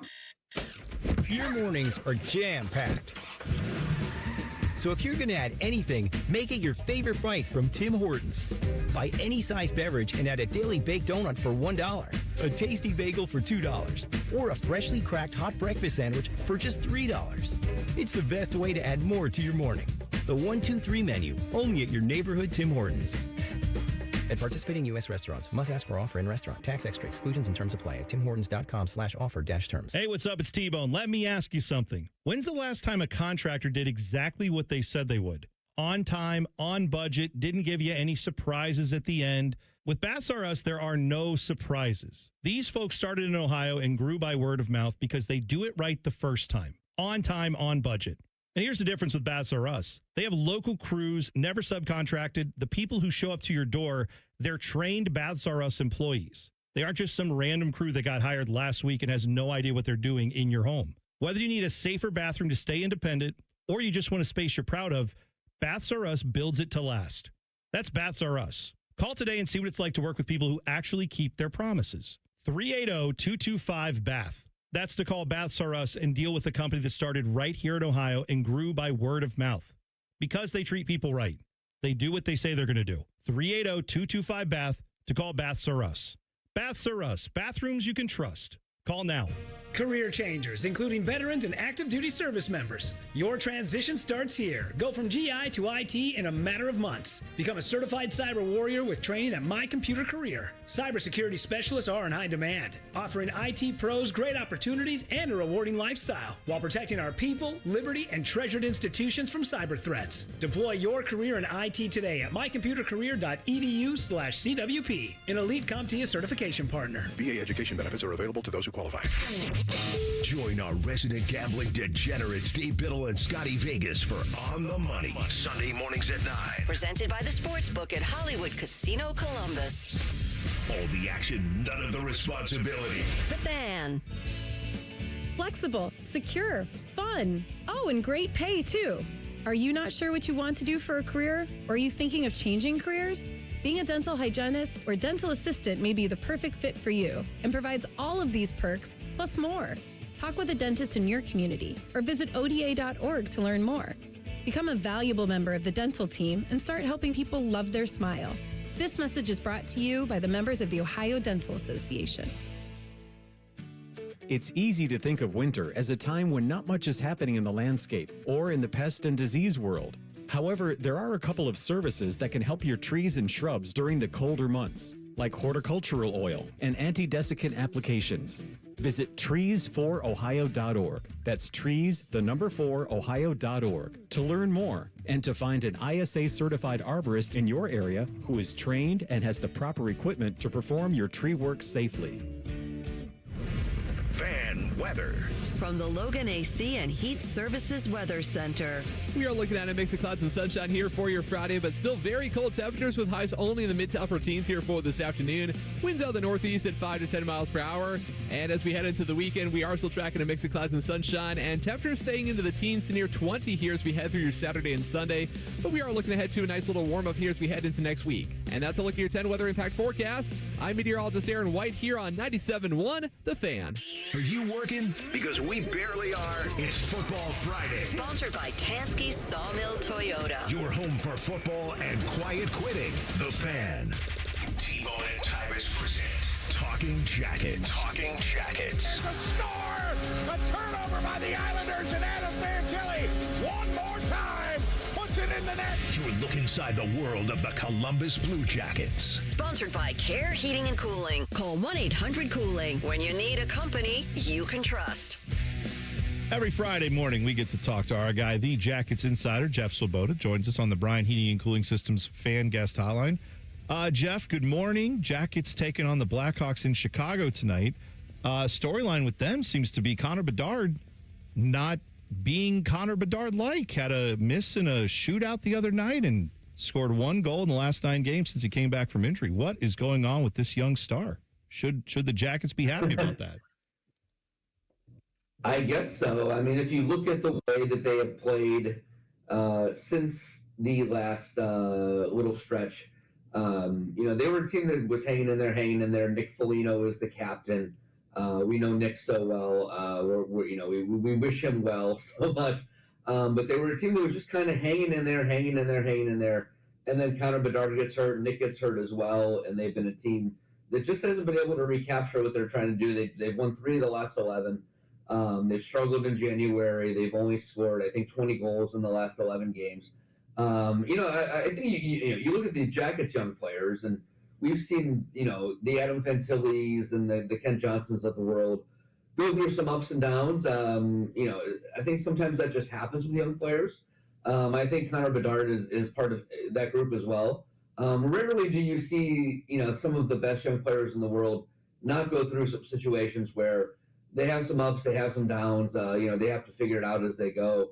That's something you guys have asked me about over the last year or so, as it happens with the Jackets, and I guess it happens with the number 1 overall pick every once in a while as well. So, Connor's gone through that, but he's still. You look at his numbers on the year; he's got 49 points in 41 games. He's still Connor Bedard. He's still pretty good. He and Ken Johnson are besties. They grew up together in Vancouver. They've gone through the similar things. So, but the Jackets find maybe a good time to come to Chicago, where they're struggling a little bit, and play the Blackhawks. But hey, it's still going to be a Friday night in the United Center. It's still going to be rocking. That anthem's still going to make the hair on the back of your neck kind of stand up, and it's still going to be a tough place to get some points tonight. I did not know Kent Johnson and Connor Bedard are besties. That must explain why he's so nice with the puck. T-Bone was telling me that Rick Bowness, he was talking about guys getting healthy and getting back into the lineup, and basically made it seem like there may be some trades that happen. Do you anticipate that some trades happen closer to the deadline? It should be an interesting deadline for the Blue Jackets. And the big thing you look for at a trade deadline is who are the guys that have been in the league for a while that have contracts that are expiring, because those are the guys that often end up getting traded.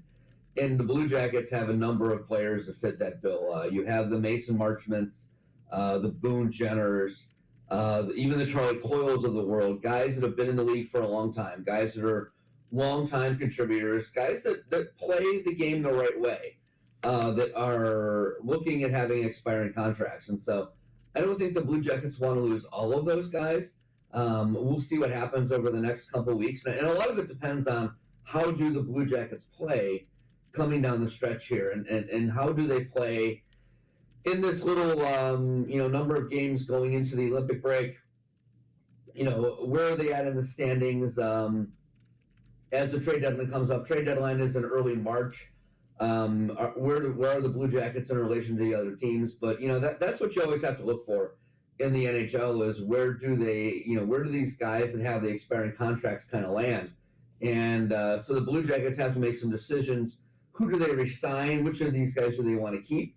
And which of these guys are they comfortable maybe trading for assets that can help in the future? So, the good news is for the Jackets right now, they have filled up the lineup as far as the depth is better, and maybe that allows them some flexibility with some guys, which is good. You finally have what you feel like is a pretty good NHL lineup going into these next couple games. But as you get to the trade deadline, it's going to be which of these guys can we re-sign, which of these guys fit for the foreseeable future, and which of these guys can maybe trade for assets. And it'll be really interesting to see how that goes, because they just have so many guys that fit that bill.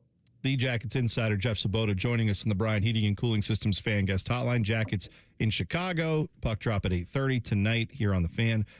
So I saw last night the Bruins, the Canadiens, the Sabres, the Penguins, Islanders all won again last night. Now I know everybody won. Yeah, and this kind of belies the issue here, is that the Jackets are, what have they won? 7 of the last 8, 6 of 7 since Bones came in, and they're now still trailing that third spot in the Metro by 8. The wild card spot, which I think is going to be harder to get, is 10 away.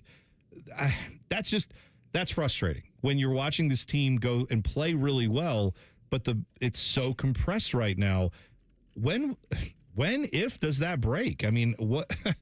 This is just such a weird timing on that, where it seems like almost everyone who's a borderline playoff team has also seen this schedule with the Olympic break, and they've seen the fact the trade deadline's right after that.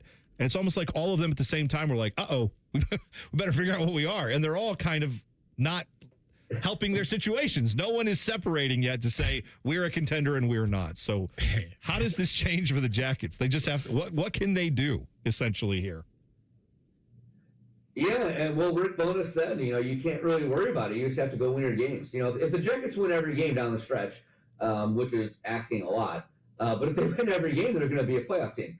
So it just comes down to doing what you have to do not necessarily worrying about what the standings say, and just taking care of business and putting yourself in the best position you can put yourself in to make it to the playoffs. And you're right, though. I mean, I was looking at the scores last night, and I think there was probably 5 or 6 games where Eastern Conference teams played Western Conference teams, and the Eastern Conference team won every one of those games. And so, yeah, you look at it, and you shake your head, and you just go, when are we going to get some help here? I mean, when are the Islanders going to lose a game? That's the team you're chasing, and it's like it feels like they win every night. So it's not easy to make up ground in the Eastern Conference, especially when you're chasing so many teams. But I guess you just have to not worry about it yet. There's 30 games left for the Blue Jackets, starting tonight. And if they win them, 20 to 22 of those games, they're probably going to be in the mix and probably going to be a playoff team. And I know it's frustrating when you look at the standings and you look at the everybody getting points.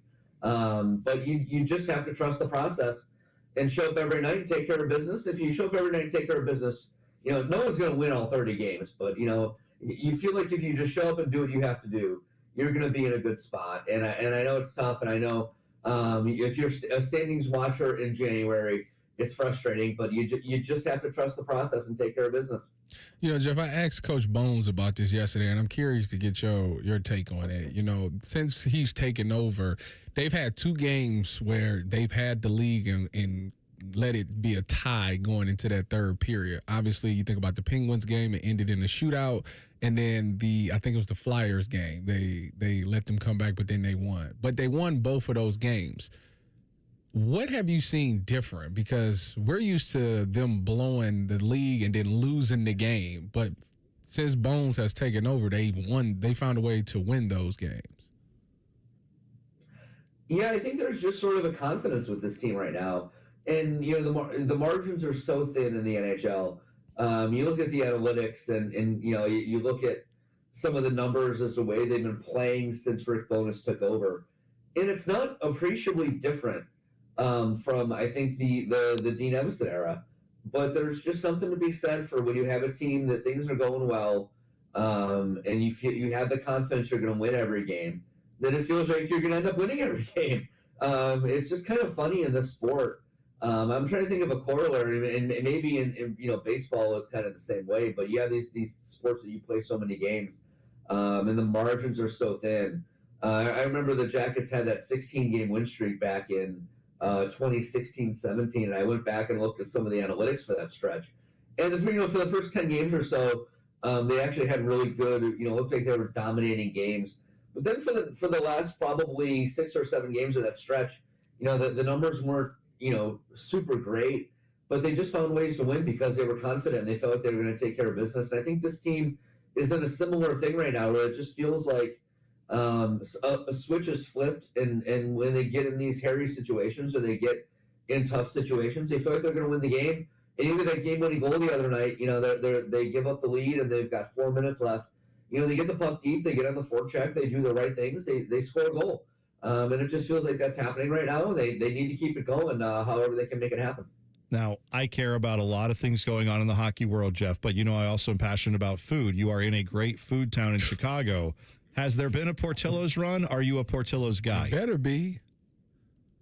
I do like Chicago-style pizza, but I don't love it. It's any appreciably different to me than any other style. So I did not go out to any of the local pizza places last night. I met a former coworker from the Jackets, and we had dinner. But it was a burger and some tater tots. There was no Portillo's. There was no Giordano's. There was no Lou Merloni's, as we were joking last night. It was just a burger and some tater tots. Pequod's. That's the place. That's the pizza place. Well, the Italian beef that they do at Portillo's is that's the thing to have. If you've not had one of those, get that. Oh, it's if you like that sort of thing, which as you can tell, I do. So I'm jealous.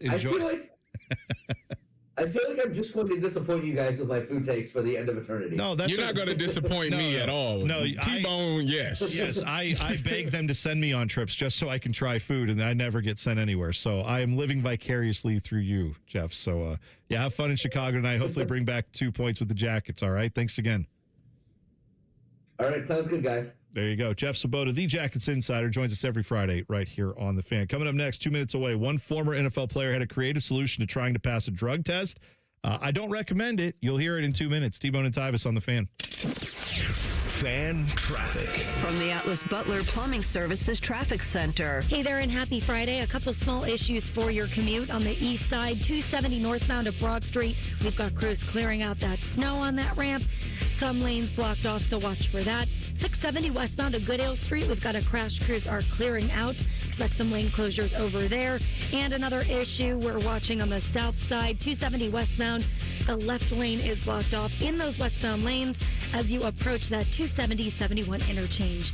I'm 10 TV's Amy Steigerwald with your fan traffic. Men, the new year is here, and if you're like many of us, you're ready to improve your health. But if you're feeling low energy, not sleeping well, or not seeing results in the gym, keeping that resolution can be tough. This is Jeff for Tri-State Men's Health, and if those symptoms sound familiar, we can likely help. They often point to low testosterone, and treating low T is what we do. But this year, we're also helping men go further with 4 targeted body composition plans featuring growth hormone peptides, NAD+, GLP-1s, and more, designed to boost energy, support metabolism, enhance recovery, and accelerate fat loss. With our low T treatments combined with our body composition programs, most men notice real improvements: more energy, better focus, improved sleep, stronger workouts, and often a renewed sex drive as well. So call us. Your initial visit is just $99 and includes blood work and a medical consult. And if you start on treatment the same day, your visit is free. Call 800-900-9654 or visit tristatemenshealth.com. Feature therapies are compounded and have not been evaluated nor approved by the FDA. Provider prescription required. See website for details.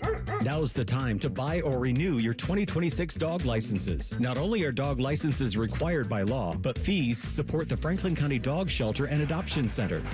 Buy or renew your dog licenses today at franklincountryauditor.com. Get Eco. Eco is giving away $500 in free repairs whenever you buy a new water heater. Helps restore balance to the universe. Give it away, plumbers, genius electricians, and gonna make you cool again, HVAC technicians. GetEco.com. We're your radio home for the Buckeyes, Browns, and all the NFL games you can handle. We may have a bit of a football problem. Oh, yeah? The Fan, Ohio sports destination. Remember the time producer Dylan said that Alabama should be in the playoffs and that Tyvis started yelling at him? Those were good times. And remember later that day when Tyvis punched him in the face? Oh, classic stuff. Here's T-Bone and Tyvis. That all happened this morning, actually. If you missed anything from the podcast, including when we had that argument, you can find it wherever you get podcasts. Just search T-Bone and Tyvis on your favorite device, on your favorite podcast app. It'll come right to your device free of charge. And then you get it every single day. Did you know Dylan is an SEC apologist? Yeah, I got that I've been vibe. told, yes. I got that vibe. It's unbelievable. Yeah, I know. It's like, yeah, you know how you feel when Dylan makes the Alabama argument? It's how I feel when you two both make the argument that all football should be played in climate-controlled AstroTurf domes where we never get any cold weather, we never get any rain or slop, we never get any snow, we never get any of that. Let's make the whole game sterile and benign. That's good. Let's do it. That's how I feel. Again, when the last time you attended a game in bad weather? I went, last year, home opener for the Columbus Crew, I was out there in the cold weather. My feet hurt. My hands hurt. It was like 20 degrees out. It was Do you cold. complain about the MLS schedule, T-Bone? Yeah. No. What yes, do you you do, because they changing it. And well, no, my complaint is they're going to put more of those games in. Like we would be playing games in this time period. But like I said, it's about the sport. Soccer is not meant to be played in the snow. It's an outdoor game. Football is. No. Football literally is. Football is outdoor. Fall sport. As a matter of fact, the real football is what they call it in the across the sea there. Football is played outdoors. Yeah, it is. It is played outdoors. So it should be played outdoors. What are you talking about? When they have snow, when it has a little snow, they still play. Okay. Unlike apparently here, where we have to get everything done. What's wrong with it being in a blizzard? Because the ball won't roll. Because the ball has to roll on the ground. So you wanna control climate. Do they roll the ball in football? Yes. They roll the ball on the ground. That's how you play the game? They throw it. They throw it through the air. Through the elements. Yes. They kick it. That's right. Yes. You know what? That. I've learned that you've won the argument when you get people to say, American football should be more like soccer. That's when you've won your argument. You're right, Tyvis. I'm welcome to our side of the football fans from Europe, the soccer fans in Europe. You've joined with them. Actually, though, what's funny, all the soccer players in Europe refuse to play on turf because they know how bad it is for your knees. Oh, Lionel Messi, when he plays here, when they go to a stadium that has turf in it, like an NFL stadium, he's not playing. He's like, nah, I'm out on that. Or he'll play like a half. He will not play the full game. When they play the World Cup games, guess what they're doing with all these NFL stadiums?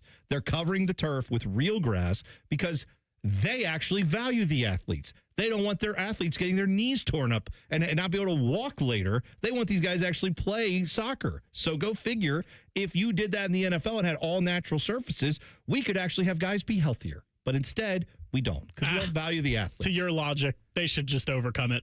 They should just overcome the playing surface. Yeah, you're right. Because a torn ACL and being a little chilly is exactly the same thing. You're right. And you guys have nailed me to the carpet on this one. I'm so glad we did this. All right. Tyrann Mathieu. He is the Honey Badger. He is, he's had his share of issues. Famously got kicked out of college, right? LSU. Like a little Andy, his guy. Tyrann Mathieu, Andy in the chat is a purveyor of gummies. Let's put it that way. He's big in the gummy community. Tyrann Mathieu is a guy who apparently enjoys himself some product. Over the years, he has, in fact, failed a lot of drug tests. So yes. This is him on apparently his own podcast, which I didn't know he had. I think it's called On the Bayou. Because everyone has a podcast. I didn't know we needed a Tyrann Mathieu podcast, but apparently we do. You will hear just how interesting he can be in this clip because he talks about something he found while trying to get out of a drug test. And he does mention one of my favorite devices, which is the Whizzinator in this conversation. So here's Tyrann Mathieu talking about how he tried to beat a drug test and almost beat the entire system. I done tried everything in the books. I've used other people's urine. They got the fake penises. I remember one time, I'll tell you a funny story. It's not funny. I could have died, but like a couple tests before I realized it was going to kick me out of school, I'm sitting in a circle and I'm on Google trying to figure out, man, how to pass this test. Right. Like these folks keep threatening me. Right. Right. And I'm just scrolling. And I come across some shit that said, man, just put some bleach in the top, in a little top, the top. Put the bleach, put a little bleach in the top, and put it in your Coca-Cola. And so I did that, and I'm like, yo, what the f? Like, it felt like my whole insides was just like erupting. You know what I'm saying? I ended up throwing that shit up, and I was at that point. I'm like, man, I done ran out of tricks. When you try to beat a drug test, you know what I find is that if you're dead, they can't drug test you. That's over. They call it an autopsy, but there's no more drug. You cannot fail a drug test when you're dead. So I guess that is one way to beat the system. I think that I have no problem with people, doing what they do, when it comes to that activity, Are we talking about like marijuana or are we talking like hard drugs? No, I do feel like marijuana. Okay, marijuana. Yeah. Right. That's what you do, and you enjoy some marijuana from every now and again. That's cool. I think that the drug test to me, because I think it's different now. I think they've totally changed it to what it is now. I mean, back when I was playing, like even in the league, like if you failed the drug test, it means that you have a problem. That's how I looked at it. Because in the NFL, like college was different. College, it was random. Like it can happen at any time. In the NFL, it's one time. It was one time, and everybody wanted it to be like in August because as soon as you do it, that's it for the year. You ain't never getting drug tested as far as marijuana again. Yeah. So like people would do that, and then boom, go smoke it right after they get done doing that because it was like I ain't got to worry about it no more. In college, like if it does happen to you like multiple times, like and you can't pass it because you get put into the program, and then you get put in the program. I can't remember exactly how many it is, but it's a lot of tests in a month. And if you can't pass it, then that means that you have a problem, which means you need to go seek help. And in his situation, like you did it. Like he couldn't stop. And like I said, people do it for different reasons. Some people say it's for pain. Some people say it's for stress and things like that. So, I don't know what was going on in his life to I'm not going to judge him for that. But if he knew that a drug test was coming and he just couldn't stop, like, when we're getting to the point where he's saying, I tried like fake urine or other people's urine. I used the Whizzinator thing where that whole stuff. And he said, I still was having trouble. Like you said, just maybe slow down your activity or stop for a little bit to try to do that. But again, this man got to a point, and I don't want to bury the lead here, where he thought drinking bleach seems...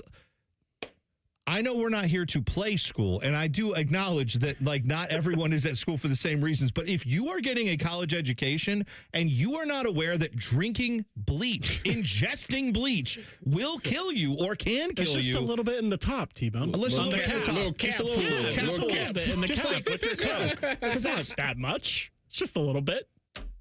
I'm just saying, maybe we've missed the boat on education in general. If we're getting to a point where you can get into and sustain a GPA at a 4-year institution and you're not aware that drinking bleach might be dangerous to your health, I think we've missed the boat on education, is all I'm trying to say. That might be where we need to focus a little bit more on making sure guys are actually aware of the material they're going over. The part of the clip that sticks out the most to me is that the bleach thing was just so out of line that we just glossed over fake penises. Oh, well, like, I mean, that was just I don't know how that wasn't even noteworthy. I don't even know how he's able to do that, because I've been in a bunch of tests and it's very uncomfortable. Let's just say that. I've heard that they're looking look right at you, right at it. Come on, let me see you put that right in that bottle. Come on, right in that cup. Well, that's and it's like, man, like we'd have seen it all. No, let's see it. Now it's changed over the years. Obviously, from college to the time I got done in the NFL, it changed. You know, in college it was you can go in the stall and just come back out with it. In the league, it's like I'm gonna look right at you. Well, that was because look right at you doing. The guy that remember there was a guy that got stopped at the airport with the Whizzinator? That was the thing. That was the device. And I remember at the time they said they've had to change the drug test because of that. It was Ontario. I cannot remember his last name, but I want to say he was a lineman for the Vikings or something, but whatever the case, the guy got caught in the airport, I'm pretty sure, with the device, and that became a thing where now we got to change the drug test because they were like, we have to see it all. We can't even look, because it used to be we'll see you like in the stall or whatever, and that's where they would do it. It's very uncomfortable. I didn't even know this was a thing until you brought it up. Can I look this up on work Wi-Fi and be look safe? Up like NFL lineman Whizzinator. I think you're good. Okay. That's for hey, we're putting it on the air. This is for research purposes. HR, if you see this later, they can reference this moment and say, oh, it was for work purposes. So there, you should be good. The toughest schedule in college football might just be in the Big Ten and not even Ohio State. Details next. T-Bone and Tyvis on the Fan. Fan traffic. From the Atlas Butler Plumbing Services Traffic Center. Good morning. We've got heavy delays on 270 westbound on the north side of town. We've got a crash just past the 315-270 split that has westbound traffic on 270 delayed all the way pushing out into the Westerville area. Take 161 if you typically use 270 westbound into Dublin. I'm 10 TV's Amy Stuggerwald with your fan traffic. Did you know that 80% of New Year's resolutions fail by February? And did you know there's a good chance it's just hormones? Hi, I'm Evan Bass, founder of the Columbus Men's Clinic, and I started this clinic a decade ago to take care of men. If your testosterone is low, then motivation, energy, and drive often follow too. And keeping resolutions can feel like walking through mud, and even more so as we age. ED and low T tend to get worse if untreated. And guys, you're not alone. Your physician-led support team at the Columbus Men's Clinic has your back. For years, we've effectively treated ED and low T comprehensively, and with proven treatments dialed in just for you. With same-day booking, you can meet our passionate medical team, and by this afternoon, you'll leave with a plan that's designed to be sustainable for life. The number one thing we hear guys say is, I forgot how I used to feel. Guys, it's time to feel amazing and crush this new year. Call my team right now and let us treat you to an unforgettable experience. Dial 614-300-7400 or go to columbusmensclinic.com. That's columbusmensclinic.com. Hey, it's Bobby Carpenter. Start the year off moving, not hurting. With joint pain, if it's holding you back, listen up. There's a way to get relief without surgery, no downtime, and without putting your life on pause. Dr. Tessner and the other pros right here at QC Kinetics in Columbus, Ohio, they can deliver regenerative treatments that actually help your body repair areas that are causing you the pain. Those achy hips, knees, shoulders, back, wherever it hurts. And the results, 97% of Cleveland patients report satisfaction with their results. So instead of facing an invasive operation that sidelines you for months, these treatments, they happen right in office and you go about your day. I should know. I've had them. My dad has had them. They feel good and they can deliver life-changing results. Imagine moving around better, being stronger, planning the year you actually want. Do not wait. January is supposed to be a clean slate, so make it yours. So go call 380-208-4544. That's 380-208-4544. What can ADP do for small business? We help answer the business questions, like how do you track employee time? How do you do payroll taxes? Or what does compliance even mean? So small businesses can focus on bigger questions. Now florists can ask, can we invent another holiday to sell bouquets? Pizza shops can ask, how do we stuff a calzone into a pizza crust? And pool cleaners can ask, what is that thing in the filter? These are the questions you can focus on when ADP takes care of the business of your small business. ADP for small business.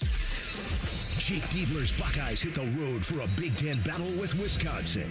Live fan coverage starts Saturday at 1. Every game, every season. Proud to be your flagship home of the Buckeyes. The Fan, Ohio sports destination. Do you want free internet forever? Yeah, we thought so. That's why Spectrum is giving you just that. Free fiber-powered internet forever when you switch and get 4 mobile lines from Spectrum. No internet bills, no taxes, no late fees. Just fast fiber-powered internet. Call 833-901-0178 to find out how. But hurry, this deal won't last forever. Once more, 833-901-0178. Or visit spectrum.com/free-forever to learn more.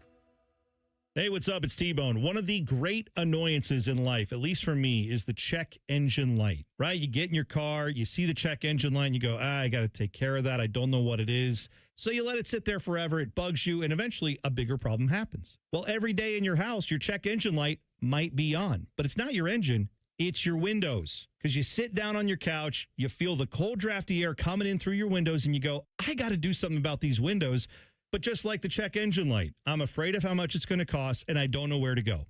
I can't help you with your check engine light, but I can help you with your windows. Window Nation's Buy 4, Get 4 Windows free sale is going on now. Stop wasting money by letting the warm air in your house escape through your cold, drafty windows. You're spending more on your heating bills when you don't have to. Window Nation's Buy 4, Get 4 Windows free sale is the perfect time to address this problem. Plus, 0 down, 0 monthly payments, and 0 interest for 2 years. That could be yours as well. Schedule an estimate today. WindowNation.com.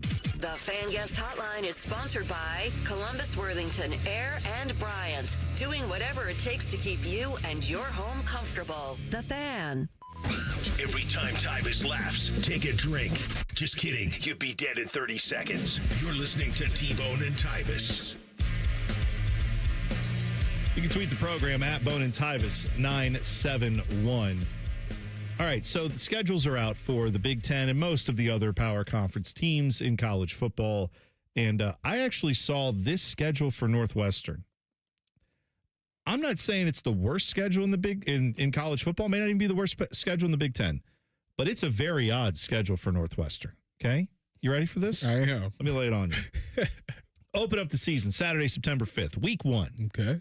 South Dakota State. Easy money. Well, isn't South Dakota State though one of those FCS teams that gets a little frisky and sideways? Easy money. Okay. They got Chip Kelly as a play caller. Okay. All right. Who their head coach? Oh, it's the guy who was there last year. He took over after Fitzgerald, right? And I'm forgetting his name, but I don't remember his name. I think they were decent last year. Did they win like 6 or 7 games? I keep saying 6, 7. I'm really David Braun. David Braun. That's his name. That's right. Yeah. Okay. So week 1, South Dakota State could be a little bit of an iffy game because it's a decent FCS. Wait, is it South Dakota State or North Dakota State? They're both good. They're both. I feel like Which one is Carson Wentz? North Dakota. Okay. Sure. Him and Trey Lance and Christian Watson. Well, I feel like one of the Dakota schools does a stolen valor on the other Dakota school because one of them I think is slightly better, but whatever. Anyway. Go ahead. Week 1. Week 2, bye. Now, you may be aware. Bye? Week 2. That's too early. Right. That's way too early. Right. So they and this year there's only one bye game. Bye week. There's only one bye week for college football. Yeah. That's messed of up. the way it is, right? Like it doesn't start until September 5th, so everything is compressed and you only get one bye week. That's messed So they get their bye week and then play 11 straight games. And here's the rest of their games. They play Colorado at home. I don't know what Colorado's going to be this year, but I can't assume necessarily for a school like Northwestern that'll be easy. Well, at least we know they all going to be at practice because they're going to get fined. That's going to fine them. Yeah. Then their first Big Ten game, they go on the road to Indiana. That's a loss. Yeah. Then they host Penn State. That's a loss. Then they host Ball State. That's a win. They get a little break there. Then they go to East Lansing to play your favorite team, Michigan State. Their former head coach, Pat Fitzgerald. You think there's going to be a little juice on that game with Pat Fitzgerald? Maybe wanting to stick it to the old program? I think there is. They've lost Aiden Childs and they've lost Nick Marsh. I know, but you are going to see the most It will be a focused physical team you will ever see in that Michigan State game. Call me crazy. Is Michigan State? Give me Northwestern. Okay, fine. I hope Michigan State lose every game. You're taking Northwestern on the money line. On the money line. Approximately 10 months before the game's being played. Right today. On the money line. We don't know who any of their starting quarterbacks are going to be or anything. That's good. So then they play October 24th. They play Rutgers at home. That's going to be a good fight. I can't. That could go either way. Sure. Then they go to Oregon. That's a loss. They play Iowa at home. That's a loss. They play at Ohio State. They're going to get ran off the building. Yeah. Then they play at Minnesota. I don't know what Minnesota is going to be. Yeah, I don't know either. And then they close it out with Illinois at home. Illinois lost Luke Altmaier, so I don't know what they're still going to be, I think, a decent team. But I'm just saying they get their bye week the second week of the year. That's terrible. Then they go Penn State, but they go at Indiana, at Oregon, at Ohio State. You get the three best Big Ten teams on your schedule, number one, and they're all on the road. Like Northwestern was 7-6 last year. Yeah, right. I thought they were like close to or above 500. So that's good. Good for. I mean, that's a solid season for Northwestern. Now, I didn't hear anybody making David Braun for, Coach of the Year awards. I didn't see that like they did with Pat Fitzgerald every time he sniffed an 8-win season. Suddenly it's like, I just named college football after Pat Fitzgerald. He's the greatest coach in the history of the sport. It's well, he's got a chance maybe we calm down on all that. He got a chance to prove it. Kirk Signetti has shown that it doesn't matter where you at, you can get it done. That's what I've said long time about the fact that Pat Fitzgerald would get so much credit for when he would get a 10-win season, but then when he would have a 3-win season, everybody would just kind of go quiet on that and say, oh, it's Northwestern. What can you expect? So kind of the same reason why Kevin Stefanski won Coach of the Year twice, because it was with the Browns. Yes, exactly right. It was a degree of difficulty award where it's like, you know how tough this was for him to do this in coaching Fallujah, essentially? Like, how did he even come close to that? So can we go back real quick on the schedule? I know that's having the bye week 2 is the opposite of advantageous. That's terrible. But I felt like you made a sound, Tyvis, when you said there was only one bye week. Are you against there only being one bye week in the college football season? I mean, I only had one bye week in the football season, but if you're going to make them play 16, 17 games, yeah. Okay.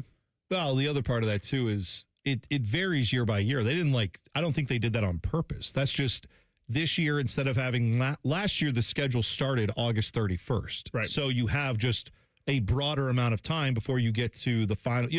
You have to play those rivalry weekend games are on the final week after Thanksgiving, right? That's just how that works out.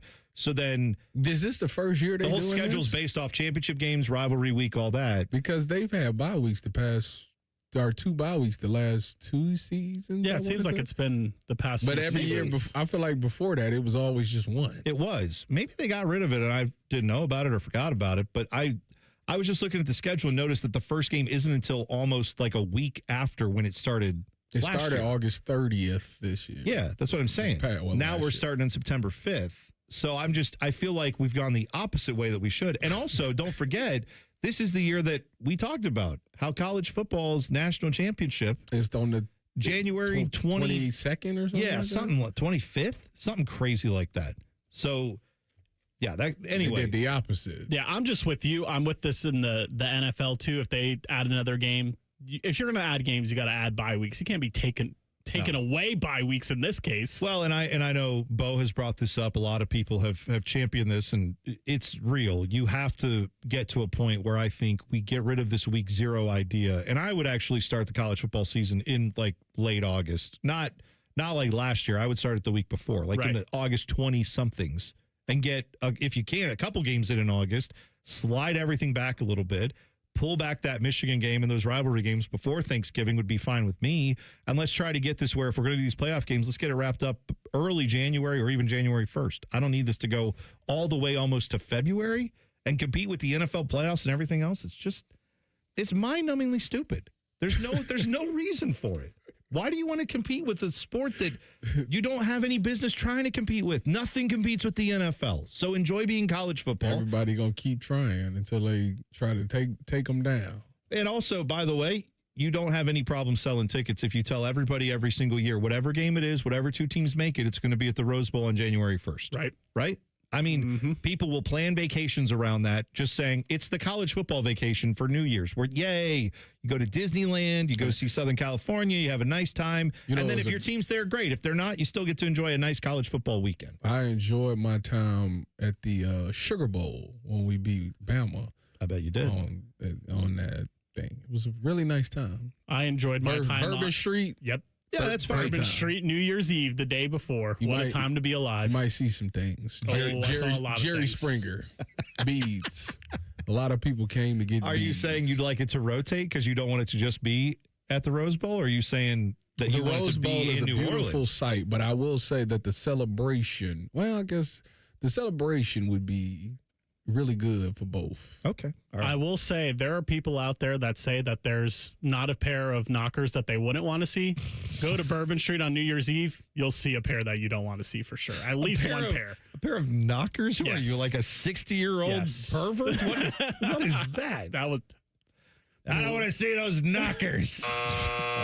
Okay. Want me to straight up say tits? Is that no, what you I wanted? don't. No. That's not allowed. No, that's not allowed. Sean Payton and Bo Nix appear to be fighting over not knockers and ankle. We'll talk about it next. T-Bone and Tyvis on the Fan. Fan traffic. From the Atlas Butler Plumbing Services Traffic Center.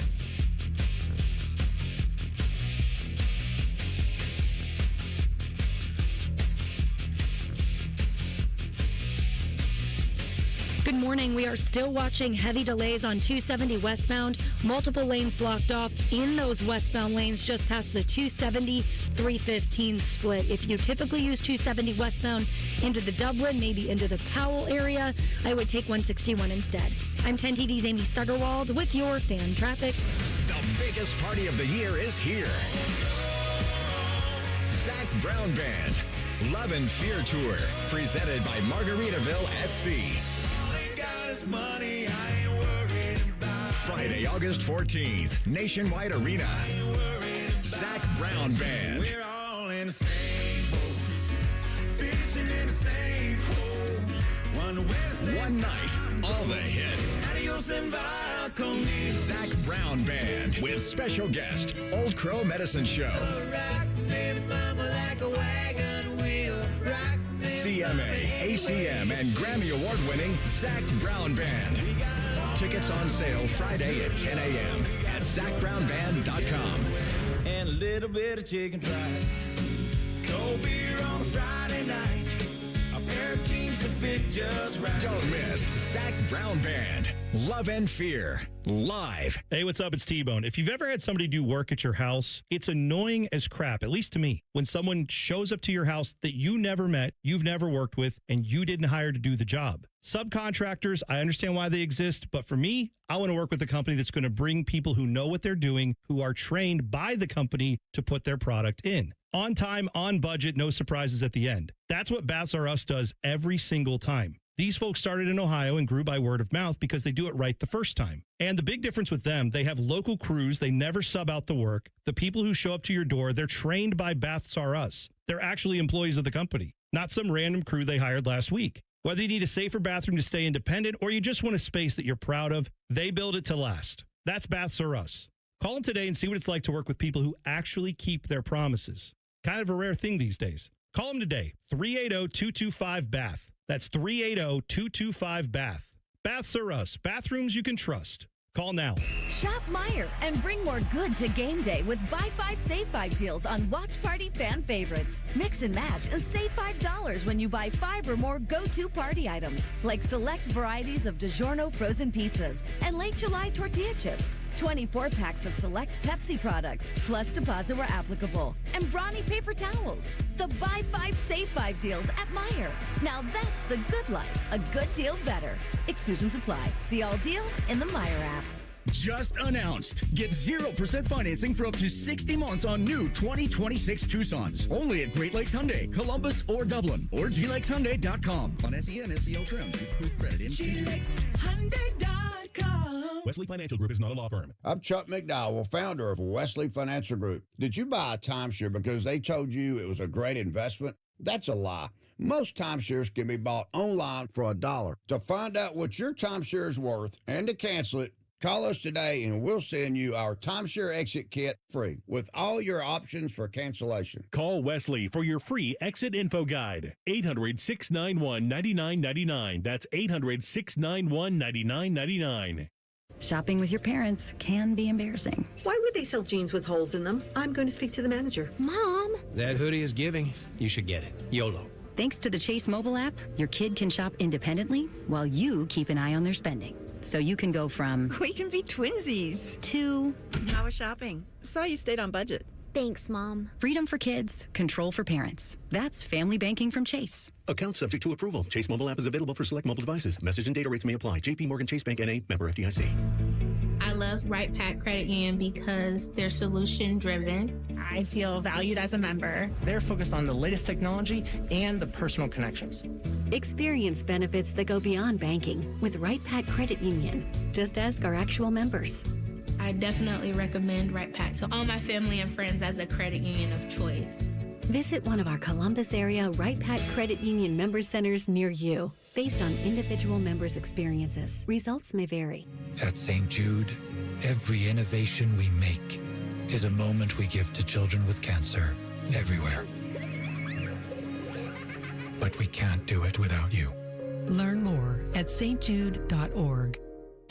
Broadcasting live from the McDaniel GM Superstore Studios. Driving excellence since 1916. Chevrolet. Together, let's drive. WBNS HD1 Columbus.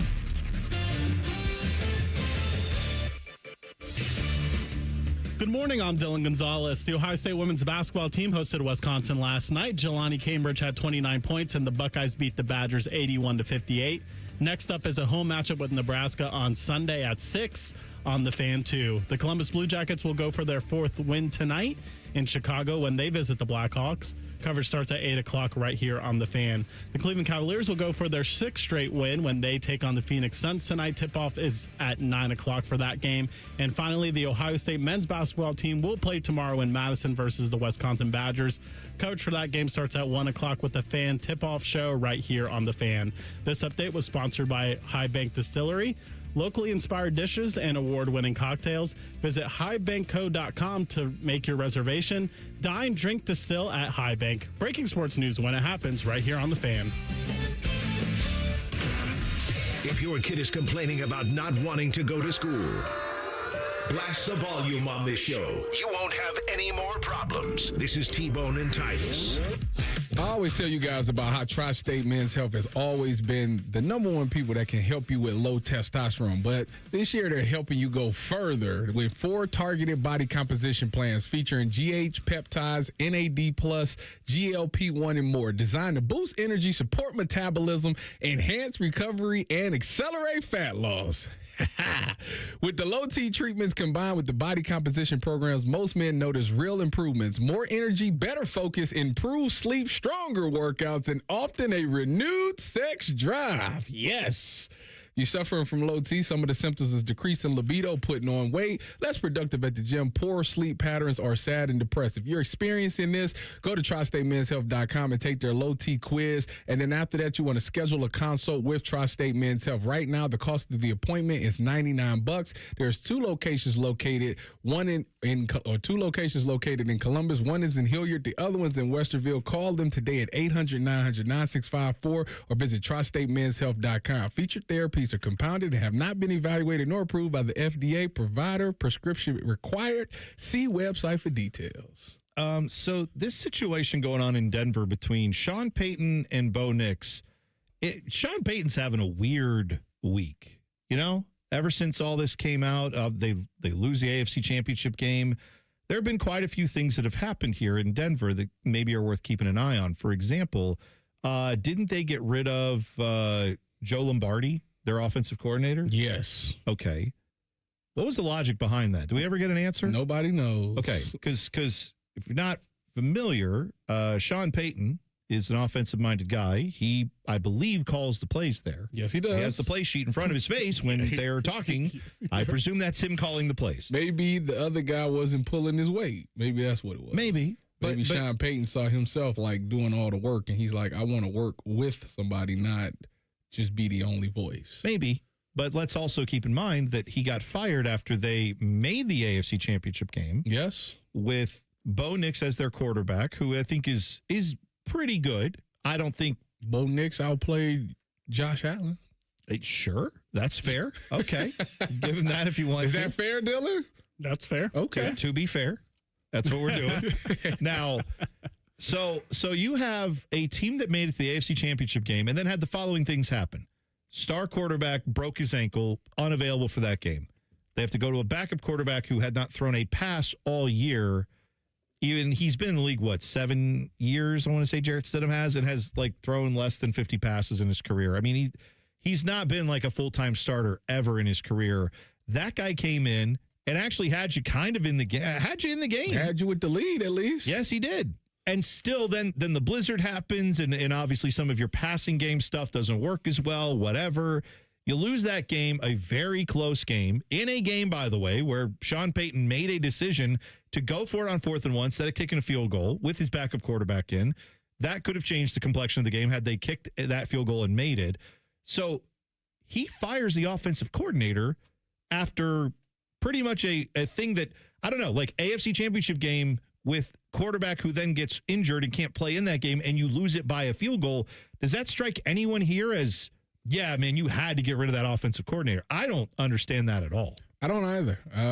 Again, the only way I can see that is maybe it was his decision to go for it on 4th and 3. Maybe he talked. Yeah, maybe he talked Sean Payton into it. I don't know. But to me, like, they had one of the best offensive lines. I don't think their offense was bad. The only bad stat out of anything that's ever been said about their offense is that Jarrett Stidham threw the furthest pass yards in the entire year. That's maybe he wanted to expand on the passing game. I don't know. Maybe that's it. That could be. Could also be maybe they crafted that around the limitations of their quarterback. I don't know.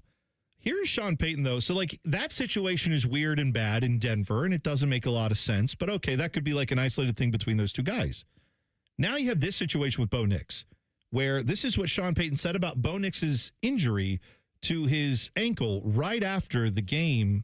Remember how he came back into the press conference after they just made it to the AFC Championship game? Mm-hmm. And then he let everybody know, hey, Bo Nix is out for the year. This is part of that press conference. What was found, though, what was a condition that was like predisposed right at that they always find a little bit more when they go in, and it wasn't a matter of if, it was a matter of when. So it wasn't, because when you look at the play and you're trying to evaluate it, he said, the operating surgeon said that this was going to happen sooner than later. Okay, I'm sorry. I thought that was the audio where he was talking about how he had broken his ankle, and he had done it once at Auburn and once in high school. So he had that press conference where he said he broke his ankle twice before, and we didn't know about it. That's a new revelation. Then that audio that you just heard is him more recently saying after the surgery, oh, yeah, the surgeon said this would have happened no matter what. Mm-hmm. Okay, so that's a lot of, information out there about Bo Nix's injury, which, hey, man, he's a pro athlete. He's a public figure. I don't feel like that's the same as if, I grabbed some medical records out at the Wexner Center, OSU Medical Center, and just got on these airwaves and just read someone's private medical info. That is different, right? But still, his star quarterback, you would think, would have some say in what gets out there. You would think the team would want some of that out there or not. Mm-hmm. Bo Nix called his own press conference over Zoom after those comments came out. And in those comments, Sean Payton, he said these words again. What was found, though, what was a condition that was like predisposed, right? Predisposed, okay? He said predisposed, very specifically.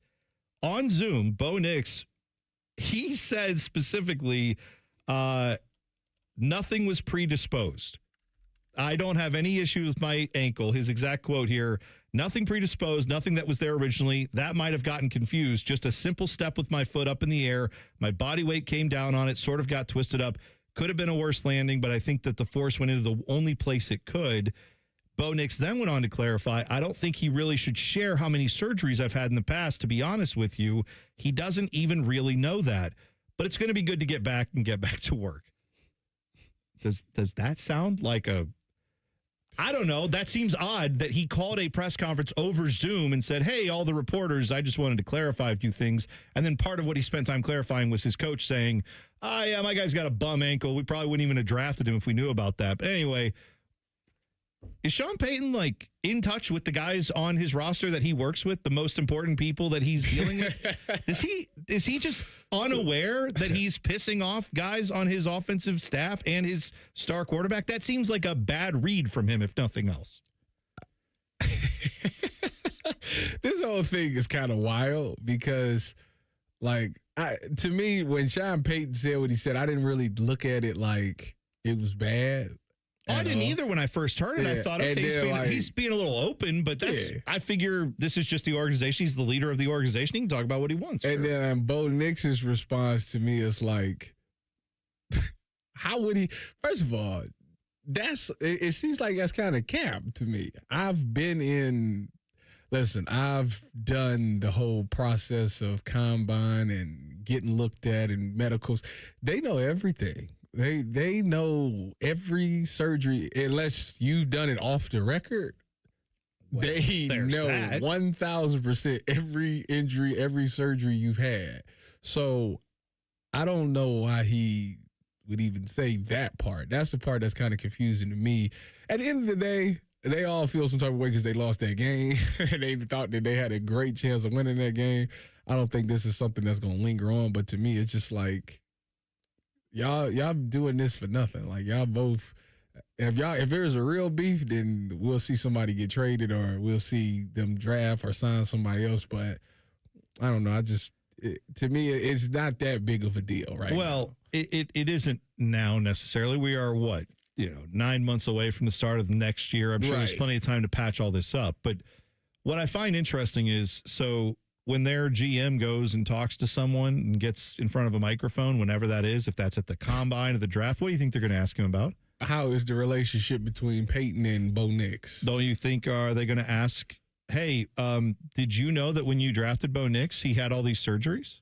Like, the answer is yes. Well, no, but then he has to say, so it's like, okay, then if the answer is yes, your head coach just said you didn't know about that, or he didn't know about it. Now, that again, like Sean Payton sounded like he was joking around a little bit, but then when Bo Nix coming out and doing if there's no press conference from Bo Nix, this is fine.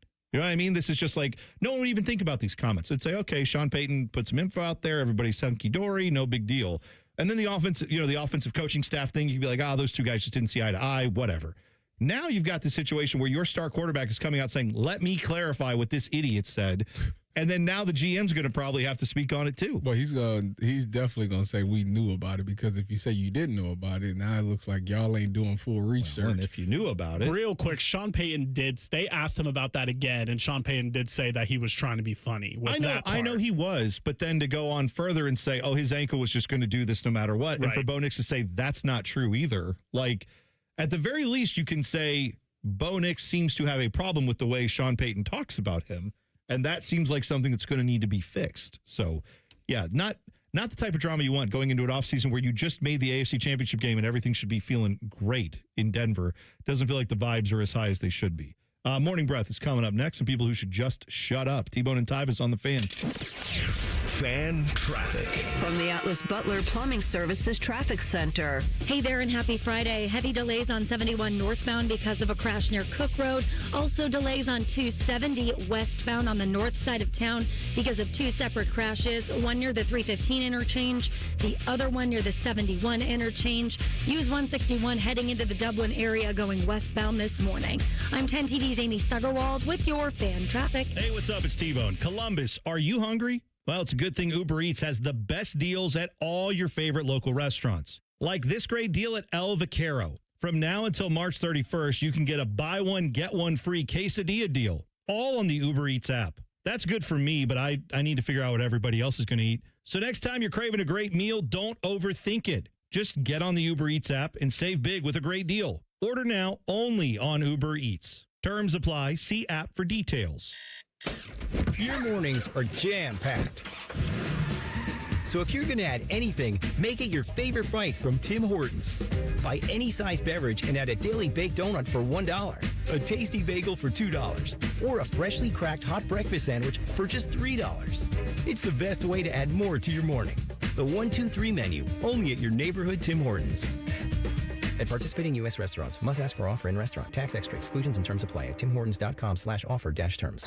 Hey, it's Austin Ward. Listen to The Beat with Austin and Byrne, now powered by the Waterworks and Header Heating, Cooling, and Plumbing. Get the latest Buckeye news, insights, and unbeatable analysis every day. Don't miss a moment. Stream The Beat with Austin and Byrne, sponsored by the Waterworks and Header Heating, Cooling, and Plumbing. You still thinking job change in the new year? Yeah, I need something that's in high demand and more stable in this economy. IT? Yeah, cybersecurity, maybe even AI. That's what I did. Really? How? Went to My Computer Career. You don't need any prior experience, and you could start your new career in a matter of months. A lot of IT pros go to school there, too, to level up. Sweet. Are classes online or on campus? Both. Well, I'll check it out. Thanks. Make this your year. Take the free career evaluation now at mycomputercareer.edu, an Elite CompTIA certification partner. Financial aid is available to those who qualify, including VA benefits. Hey, it's Anthony. So I was recently asked how I've been doing in my personally fit arch supports from the Good Feet store. And I paused and I said, you know what? Pretty darn good. Because it reminded me what I was dealing with a couple years ago. My personal journey. I had plantar fasciitis, that horrible heel pain. If I was on my feet for a while, my lower back would be on fire. And now, honestly, none of that. Zero issues with my feet since I started wearing them. I have my Good Feet arch supports in every day. I feel supported. I feel aligned. And now that I feel better, it's made all the difference. I want to work out more. I want to go out more. Just be more active. I'm telling you, over the last couple of years, my health, my energy, my quality of life has all been affected in a really positive way. They've really helped me keep the pain away. The guys ask me all the time, do I really have them in today? Yes, I do, and I'll take my shoes off upon request to show you. Go take the free test walk. The Good Feet store on Polaris Parkway and Stringtown Road in Grove City. Get started at goodfeet.com. I take care of the kids, my dad, things at work, but I haven't made time to take care of what I need. Millions of caregivers experience symptoms of anxiety and depression. Go to mentalhealthcareworks.org to learn how to get the support you deserve. A message from the American Psychiatric Association Foundation. Love football? Love wings? Put those bad boys together and you get Austin and Byrne live at Roosters. Presented by Bryant Heating and Cooling. Large amounts of football and all the donkey sauce you can handle. Mondays on the Fans YouTube channel. Have you ever thought about having a podiatric physician examine your feet? Doctors of Podiatric Medicine set broken bones, perform wound care, and remove bunions. Common health issues that they treat include ingrown or fungal nails, corns, warts, and skin problems like athlete's foot. Foot exams are easy and can prevent many foot problems. If you can't walk, work, or enjoy sports activities without pain, what are you waiting for? To find a podiatric physician who is a member of the Ohio Foot and Ankle Medical Association, visit associationsadvanceohio.com. Flexible, secure, fun. Oh, and great pay, too. Are you not sure what you want to do for a career? Or are you thinking of changing careers? Being a dental hygienist or dental assistant may be the perfect fit for you and provides all of these perks, plus more. Talk with a dentist in your community or visit ODA.org to learn more. Become a valuable member of the dental team and start helping people love their smile. This message is brought to you by the members of the Ohio Dental Association. Fan weather. From the Logan AC and Heat Services Weather Center. We are looking at a mix of clouds and sunshine here for your Friday, but still very cold temperatures with highs only in the mid to upper teens here for this afternoon. Winds out of the northeast at 5 to 10 miles per hour. And as we head into the weekend, we are still tracking a mix of clouds and sunshine, and temperatures staying into the teens to near 20 here as we head through your Saturday and Sunday. But we are looking ahead to a nice little warm up here as we head into next week. And that's a look at your 10 weather impact forecast. I'm meteorologist Aaron White here on 97.1 The Fan. It's Friday and there's football. I shall call it Football Friday. Sponsored by Tansky Sawmill Toyota. Your home for all things football. The Fan. Sometimes it's better if people just shut up. Shut up! It's time for Morning Breath. All right, I want to start with an oldie but a goodie. This is from a few weeks ago. You'll remember that the Browns just spent the last, 3 weeks or more trying to find a head coach, and the whole thing was you got to keep the defensive coordinator, and you got to do this, you got to do that, and then they hire a guy who, as soon as he gets hired, Jim Schwartz says, I probably don't want to be here anymore, I want to get out. This is what Jimmy Haslam had to say when he was asked about there being dysfunction in the building between Kevin Stefanski and Andrew Berry. Let me say this, and some of you said this is a dysfunctional building. I take huge exception to that. The two of them work just like this, okay? Great. Okay. Now, the fact of the matter is, Kevin Stefanski's gone. Andrew Berry's still there. You guys say you had a great relationship. It seems dysfunctional. I don't know. When the whole search process seems to hinge on whether or not Jim Schwartz is going to be a part of the organization. That's a big part of the questions you're asking these guys. And then it turns out that when you make your hire, who seemed like a compromise hire, Jim Schwartz immediately says, yeah, I'm out. That, I don't know. That seems dysfunctional to me. I just call it like I see it. But whatever, Jimmy Haslam, you can say you're not dysfunctional. Well, who wants to admit that there's dysfunction? Why, if you're the owner of a business, why would you ever want to say, yeah, there's dysfunction here? Here's why. Because you have to sell your fan base on, no, this time, guys, I promise it's different. And if you come with hat in hand and say, listen, I am but a humble billionaire. I make lots of money in other businesses. I'm maybe not so good at running a football team day to day. That's why I'm this year going to remove myself from this process. I'm going to let the people that I hired make their decisions, and I'm not going to get involved because I don't want this building to be dysfunctional, which maybe some of that criticism was accurate in the past. That would be at least a step in good faith towards your fans to say, yeah, it was dysfunctional before, but we're changing that now. We're going to let Andrew Berry run this thing. Instead, it seems like Andrew Berry had a thought, and it seems like Jimmy Haslam had a thought, and they weren't on the same page again, and now you end up with Todd Monken. That's how I read it from the outside looking in. I mean, that's what it looks like from the outside looking in, but obviously we're not in there. I don't know. It just, to me, Jimmy and Jerry, they both come off as like wanting to be the reason. Jerry Jones? Yeah. Yeah. They want to come off as like, see what I did? Like, I did this. I put this team together. I was the one that did that. And sometimes, like, that falls to your own detriment. And you got to realize, like, I got to trust certain people. But I also understand if I was a billionaire and I was running the team, I want to oversee everything as well. And I want to be the one to make the final decisions because I'm a billionaire and I helped myself become a billionaire. So obviously I know what success looks like. So maybe that's why he feels like he wants to always put his input into it. So to me, I just think that it's one of those things that sometimes you have to admit, like, all right, maybe I'm not the smartest on this. I'm not educated enough on this particular situation. So I'm going to just trust this guy to do it.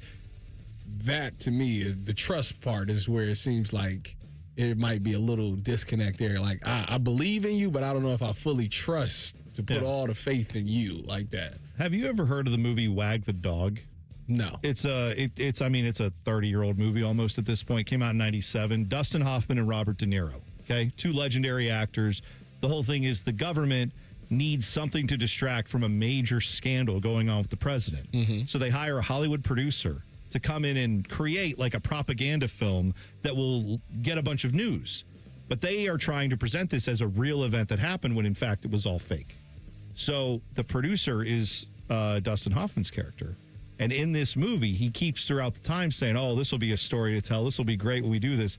And Robert De Niro keeps saying he's the government guy who knows this has to be secret. He says, you can never tell anybody about this. They go, oh, right.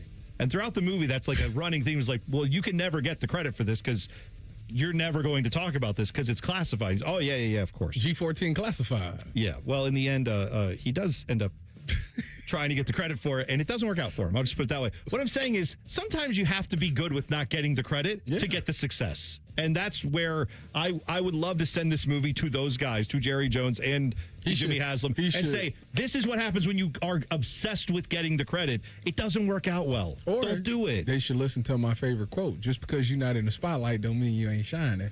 That's right. Yes. You can sometimes be shining from the background. You can sometimes be happy to be wouldn't you like to be on a championship team even if you aren't necessarily like the lead star? If everyone's eating and doing well, why do you have to get the credit? You're a billionaire, for crying out loud. Like you've already won. Like life is great for you. Just let other people get credit for your football team. I will tell you what, sign the checks. With the great, if you ever seen the movie Paid in Full, it's a blockbuster. It's my favorite movie of all time. Who's the lead? Wood Harris. Okay. And Mekhi Phife. and Cameron the rapper. Okay. Yeah. Right. With the apostrophe. Yes. Cameron. Yes. I'm very aware. I'm very aware of his punctuation. Anyways, Cameron, Rico, he says this quote that I really believe is true. He says, everybody want to be the man just cuz. Mm-hmm. And that's a fact. Yeah. That is a fact. People don't know what comes with it, but they just want the title. They want to, yes. Just because. I want to read this tweet that goes along with Morning Breath and this Brown story. It's from Josina Anderson. Yeah. She said, one source just told me, in his opinion, the Browns should do something different. Make Todd Monken and Jim Schwartz co-head coaches to assuage this conundrum. Monken, co-head coach of offense, Schwartz, co-head of defense. Thoughts? Well, first of all, my thoughts. God. I'm going to start using assuage and conundrum in my normal vocabulary, just so you guys know. Assuage is really good. That is, those they are say really when good you words. assuage, you make an ass out of you and age. That's what they say. That's what they say when you assuage. But is this one league source? Jimmy has them? Yeah. That's what I want. Hey, I was thinking, Jacina, maybe what it should do, maybe just make co-head coaches. What do you think? Not dysfunctional, though. Not dysfunctional. I just want to be clear. Hey, does the government need $90 million? Did I get fined again? Anyway. All right. So here's another guy who's in Cleveland, Chris Antonetti, who, Guardians had a big offseason where they signed Jose Ramirez. On the cheap. But that was good. Like, glad you got him back. We got one thing. Stephen Kwan got a 1-year deal. And he'll be traded probably by the beginning of the season. And then not much else. So here's what Chris Antonetti had to say about why things didn't come together to maybe, I don't know, sign a few players this offseason. There was a very specific skill set we were looking to complement our roster with, but, the few players that fit that bill, we just weren't able to align with because we do need to get better offensively. We were not good enough last year, but our belief is with the group of young players we have at the major league level and a wave of players that are at the upper levels of our minor leagues, that group can fuel that offensive performance. Tyvis, how do you feel about those comments? That feel good? Feel like seems like it's just the same old stuff. Like every year, it's an excuse to not spend no money. We're gonna have this great farm system. We have the best in the business. And guess what? They're gonna come up there, play for a few years, and then get traded or not re-signed. So it's unbelievable. It's the same thing. You know what boggles my mind though, and I understand. Chris Antonetti does a great job with the resources he is given. I don't even want to necessarily put all that on him. What he had to say there is him trying to, turn this frown upside down, whatever. But at some point, there is a level where you can point to ownership and say, they don't pay enough. They don't have enough money for me. What can I do? But at some point, I think it boggles my mind that some Guardians fans are just like, Chris Antonetti is a saint and I will never say anything bad. Like, I don't understand that line of it where, what do you expect the Guardians to do? They don't have the resources of the Dodgers or the Mets or these other big market teams. They don't. Well, I get it. But like those big market teams don't get revenue sharing. You do. Like that's done in part to help you be able to somewhat overcome this. But you know what else would help you maybe spend some money is I feel it's odd that you tell your fan base, I can't go out and get a right-handed bat for this lineup. What I can do, though, is put like $20 million behind one of our guys who owns the team running for Congress in a bid that went nowhere. We've got the money to do that, but we don't have the money to go out and get like a bat or two for this lineup. That's where you lose me. The frustrating part of it all is that Jose Ramirez is a guy that deserves the most money, one of the highest contracts in the sport. He deserves a statue in front of that building. He takes pay cuts just so you could do stuff and you don't do nothing with the money that he leaves. That to me is the most frustrating part of it all, is that he takes a discount for you to not use the discount money. Would you, Tyvis? I was going to say, do you think any fan, but I'll ask you because you're rational and level-headed. If Jose Ramirez this offseason had said, you know what, never mind, I will never sign with this team, I'm walking. Nobody would say a thing. We'd be very heartbroken, but nobody would say a thing. Everybody would totally understand. Yeah, and that's the problem, right? That is a clear sign that your organization does not put the right things first, because it's not about, if you should have signed him to more money. Good that he took a discount. That's great. Use that money to go do something. That's just like next year when Donovan Mitchell declines his option, which he will, 100% he will. Yeah. If he chose not to resign with the Cavs, I don't think nobody would really be mad. I think they would get it. Yeah. Jose Ramirez's deal is worth $25 million a year. The highest paid third baseman, which he should be, is Alex Bregman, $35 million a year. Yeah, so right. $10 million per year. Over years. Yes, over 5 years. He basically took a $50 million pay cut to stay in Cleveland. Please sign someone to help this man. Use the $50 million on a couple players. Wouldn't you think that could go along? If Chris Antonetti's such a genius, give him $50 million to go make some genius moves. Are the Buckeyes canceling one of their big non-conference games? Not this year, but down the road, that could be in play. We will talk about that in 2 minutes. T-Bone and Tyvis on the Fan. Fan traffic. From the Atlas Butler Plumbing Services Traffic Center. Hey there and happy Friday. Heavy delays on 71 northbound because of a crash near Cook Road. Also delays on 270 westbound on the north side of town because of two separate crashes. One near the 315 interchange, the other one near the 71 interchange. Use 161 heading into the Dublin area going westbound this morning. I'm 10 TV's Amy Stuggerwald with your fan traffic. Enjoy more ways to save at Kroger, like low prices in every aisle. And you can clip and save more with digital coupons in the Kroger app. Plus, you can earn fuel points to save up to $1 per gallon at the pump. So it's always easy to save big. Kroger, fresh for everyone. Savings may vary by state. Fuel restrictions apply. See site for details. You can save $20 on your first pickup or delivery order with your digital coupon. See site for details. Restrictions apply. Kroger, fresh for everyone. Always still look at myself as a high-performing athlete, even at 40 years old. And so I want to go able to run and run fast and do things that I could 15 and 20 years ago. And it was getting to the point where the pain was starting to limit that. Pain attacks people from all walks of life, not just former professional athletes like Bobby Carpenter. That's where QC Kinetics non-surgical treatment steps in. And now that the pain is gone, I've been able to go and do the stuff that I love and run fast and run sprints and try to get back to where I was. QC Kinetics regenerative treatments use your body's own healing properties to deliver long-term relief without surgery. Now, being able to go and work out and do the stuff that I want to do and challenge my body, it's made me a better person, a more pleasant person to be around. Don't wait. Call QC Kinetics for your free consultation today. QC Kinetics. Call QC Kinetics 380-208-4544. That's 380-208-4544. 380-208-4544. If you've recently seen a photo of an older Baker Mayfield fresh off a bender, it's just Bo Bishop. Bishop and Friends. Weekdays from 9 to noon. The Fan. Just a reminder, Tyvis thinks all pizza tastes the same. Also a reminder, Tyvis was born without taste buds. You're listening to Bone and Tyvis. Just a random piece of internet lore I just saw in the YouTube chat. Chris G posted this. He's I don't even know what the context is. Sometimes I just look in the YouTube chat and I see something funny. Chris G said, do you love me? Make an assessment. Do you understand this reference, either of you two? Do you love me? Make an assessment. Do you understand if I were to say, drink Bailey's from a shoe? Do you get that? No. Okay. I'm old Greg.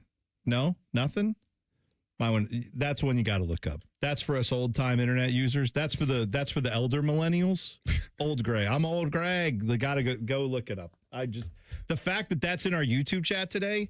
The YouTube chat never fails to amaze me. Thank you, Chris G, for that little internet lore. If you would like to get in on the insanity of our YouTube chat, go to YouTube 971 The Fan. Click on T-Bone and Tyvis, and then after all the fine programming on the Fan, maybe tonight, like at midnight. Go Google Old Greg, and then you can watch that clip and see what we're talking about. It's a Old Greg. Old Greg with 2 G's. Okay. Yeah, exactly right. So this is audio from yesterday on the Buckeye Show. Brandon Beam and Austin Ward were on, and you'll hear this discussion. I want to be very clear, and Austin says this in the clip, but I want to make sure we're all clear here. He's not reporting anything. He's not telling you this is happening. This is them speculating on the game next year with Alabama. What could happen with that in light of the current world of college football that we live in? And I thought it was pretty interesting. So here's the discussion they had. We were talking about just maybe the extent of Ohio State's non-conference schedule moving forward. Are you under the impression that 27 game, so not this coming season, but next season, Ohio State, Alabama here at the Horseshoe, September 18th, will not be played? I don't expect it to be played. Okay. It's not at a point where I could report it. It's not. I'm not like hinting that an announcement is imminent or anything like that. I don't see how either party involved here can make that happen or why they would want to. And I think they would love to get to the point where it's like very clear to everyone, because we haven't seen a ton of like the future looking conference schedules for the SEC. No. And maybe that's the last piece. Once it's like, well, here's what Alabama's facing. We can't do this. And Ohio State can say, well, here's our 2027 schedule. It doesn't make sense for us either. Let's just shake hands and walk away. Now, go listen to that whole segment. If you go download their podcast, just go check out the Buckeye Show podcast, wherever you get podcasts. They talked from about 6:30 to 6:40 on that. And it was a very broad discussion. But as Dylan, we were talking about this earlier in the show. I mean, it didn't just center on the idea that, you know, the playoffs and having a tough game on your schedule. That was part of it. But then there also became a component of, like, would the Big Ten decide to maybe grab back a game from that OSU-Texas game is going to be on SEC network programming. It's going to be on ESPN ABC this year, right? Because it's Texas hosting it. Does the conference, does Fox want to give up every year when you do an Alabama-Ohio State game? Do they want to give up every other year you give ESPN Ohio State's brand? Or do you want to keep that on your side of the ledger and say, well, I'd rather have Ohio State play Oregon in an expanded Big Ten schedule, right? I'd rather have, you know, maybe more games that are under our control and fewer games where we're sending them out of the conference. It was a very fascinating discussion. I hadn't considered that, but I think that's something to keep an eye on, at the very least, is how much we talk about how money runs this sport, how TV contracts run the sport. It just sucks that could be where we are heading, but that's a consideration I hadn't thought of. I just don't, to grab this Oklahoma game back, like, to me, that just. Or the Bama game, you mean? Yeah, excuse me. Yes. Like, I don't want them to not play that game. Like, I like that. Like, I think the fans want to see that. You could be the nail in the coffin on the Kalen DeBoer. All right. No, it's the whole thing we've been talking about with college football. I want more of these. I want the regular season games to matter. But what's crazy is every time you add games, I'll continue to tell you, every time you add games to the end of the year, like in the playoffs, it takes away from the regular season. Well, it takes away from the meaning. But now what you have are a lot of these executives saying, well, if you give us a 2014 playoff, then we'll schedule these games. You know what I mean? They'll say, oh, then we'll keep OSU Alabama on the schedule because, well, if they lose, it's all right. We still can get into the playoffs. If you give us guaranteed, the SEC is guaranteed like 4 spots, 4 auto bids, well, then we'll keep these games on the schedule. But if you only let us have a 12-team playoff, or God forbid we cut it down to 8, we can't risk missing the playoffs, so we can't play these games. And I just feel like, again, that is a whole bunch of loser talk. If that's what we're going to do with college football, and I know it is because of the money. I'm not saying Austin or Beam were wrong on that. I'm saying if that's where we're at as a sport, we're just literally the essence of the sport is what's the big game this weekend? Which of these games are going to matter? Which ones have implications for the future? If we literally are going to sit in boardrooms and guys like Tony Petitti and Greg Sankey are going to go, not my precious. Please don't expose it to the light. Hide it here on the Big Ten Network. Hide it over here on SEC Network. If you're not going to let anyone see it where they play each other until the playoffs, then you're going to lose people on watching college football because that's what makes the regular season. The regular season, then yeah, why would we watch? So I feel like, well, I mean, it's some diehard fans. Well, no, we'll watch our team, but why am I going to watch all these? I'm not going to go watch SEC's big games. If you're never going to let these teams play each other, then I'm going to care less about your conference or these other conferences because they're scared to play anybody. That sucks. Well, the real football don't start till the playoffs. Right. That's just kind of where it is. And you'll get all the matchups that you want instead of seeing it early on. Maybe that'll bring more people to it, actually. That won't help whoever don't have the rights to the game. So Fox and all of them, like, they won't get help from this, but because ESPN owns the right to the CFP. Here are the sports that I think have focused too much on the playoffs and not enough on the regular season. NBA, NHL, Major League Baseball. Some of that can't be helped because you have 162 games in Major League Baseball and 82 games. They want to expand it to more in the NHL, but you have 82-ish games in the NHL and NBA. I know they can't help that totally, but those sports have all said playoffs are when the real stuff starts happening. That's when you got to tune in.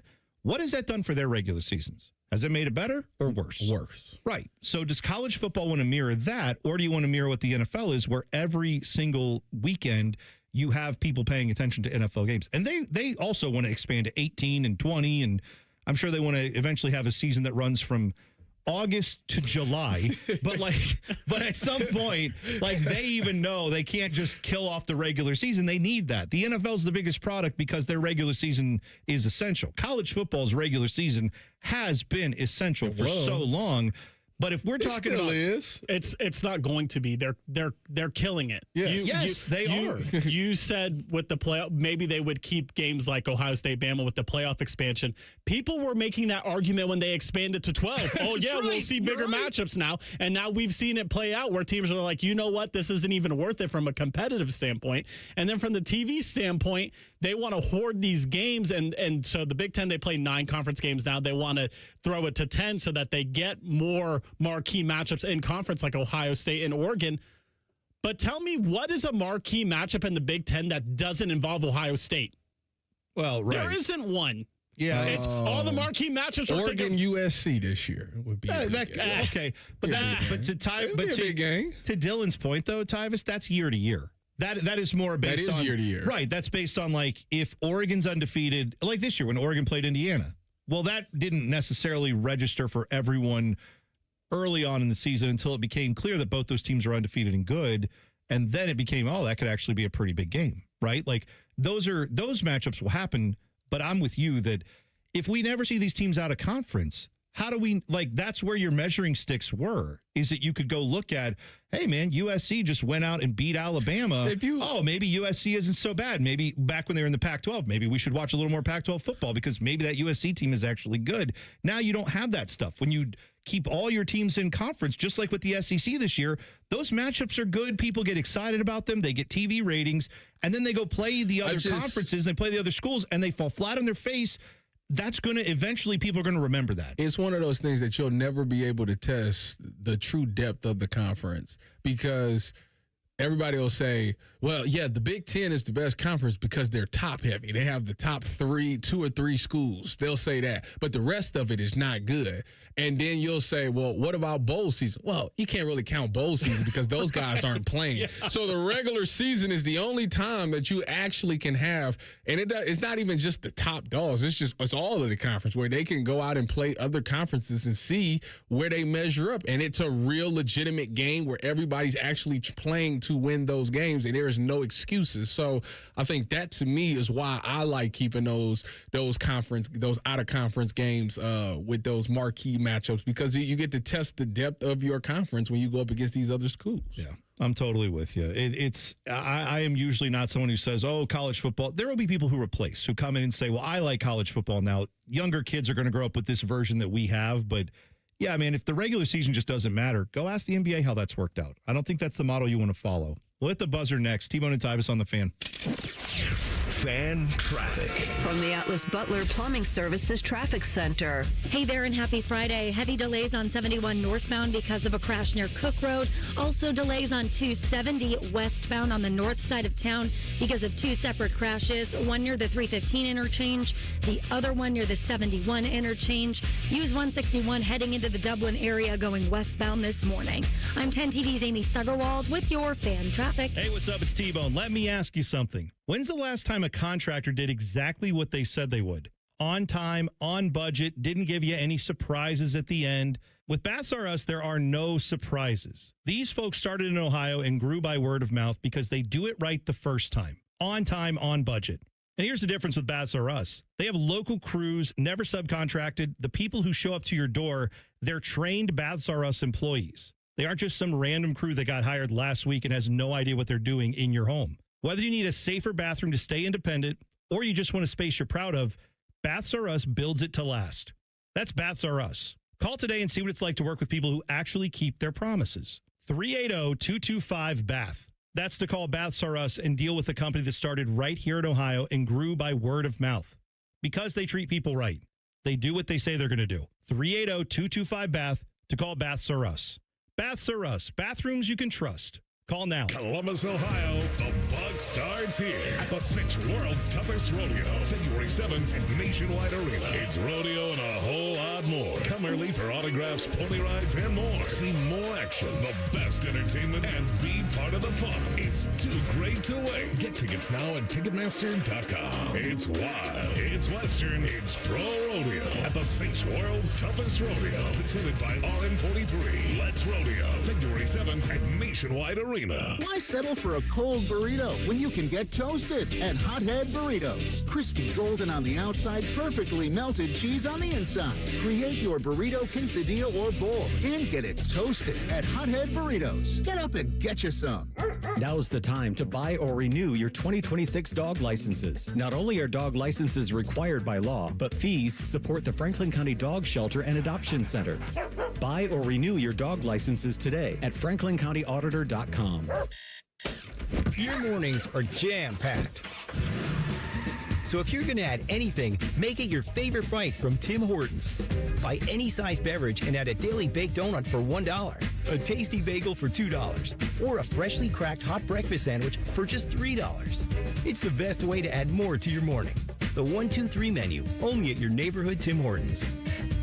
At participating U.S. restaurants, must ask for offer in restaurant. Tax extra exclusions and terms apply at timhortons.com/offer-terms.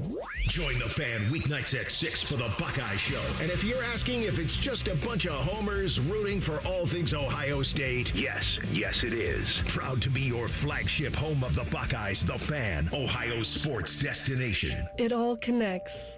The girl who walks for hours to bring home the family's water, the school she can't attend most days, her little brother's belly laugh, her dreams of being a teacher, an engineer, the mayor.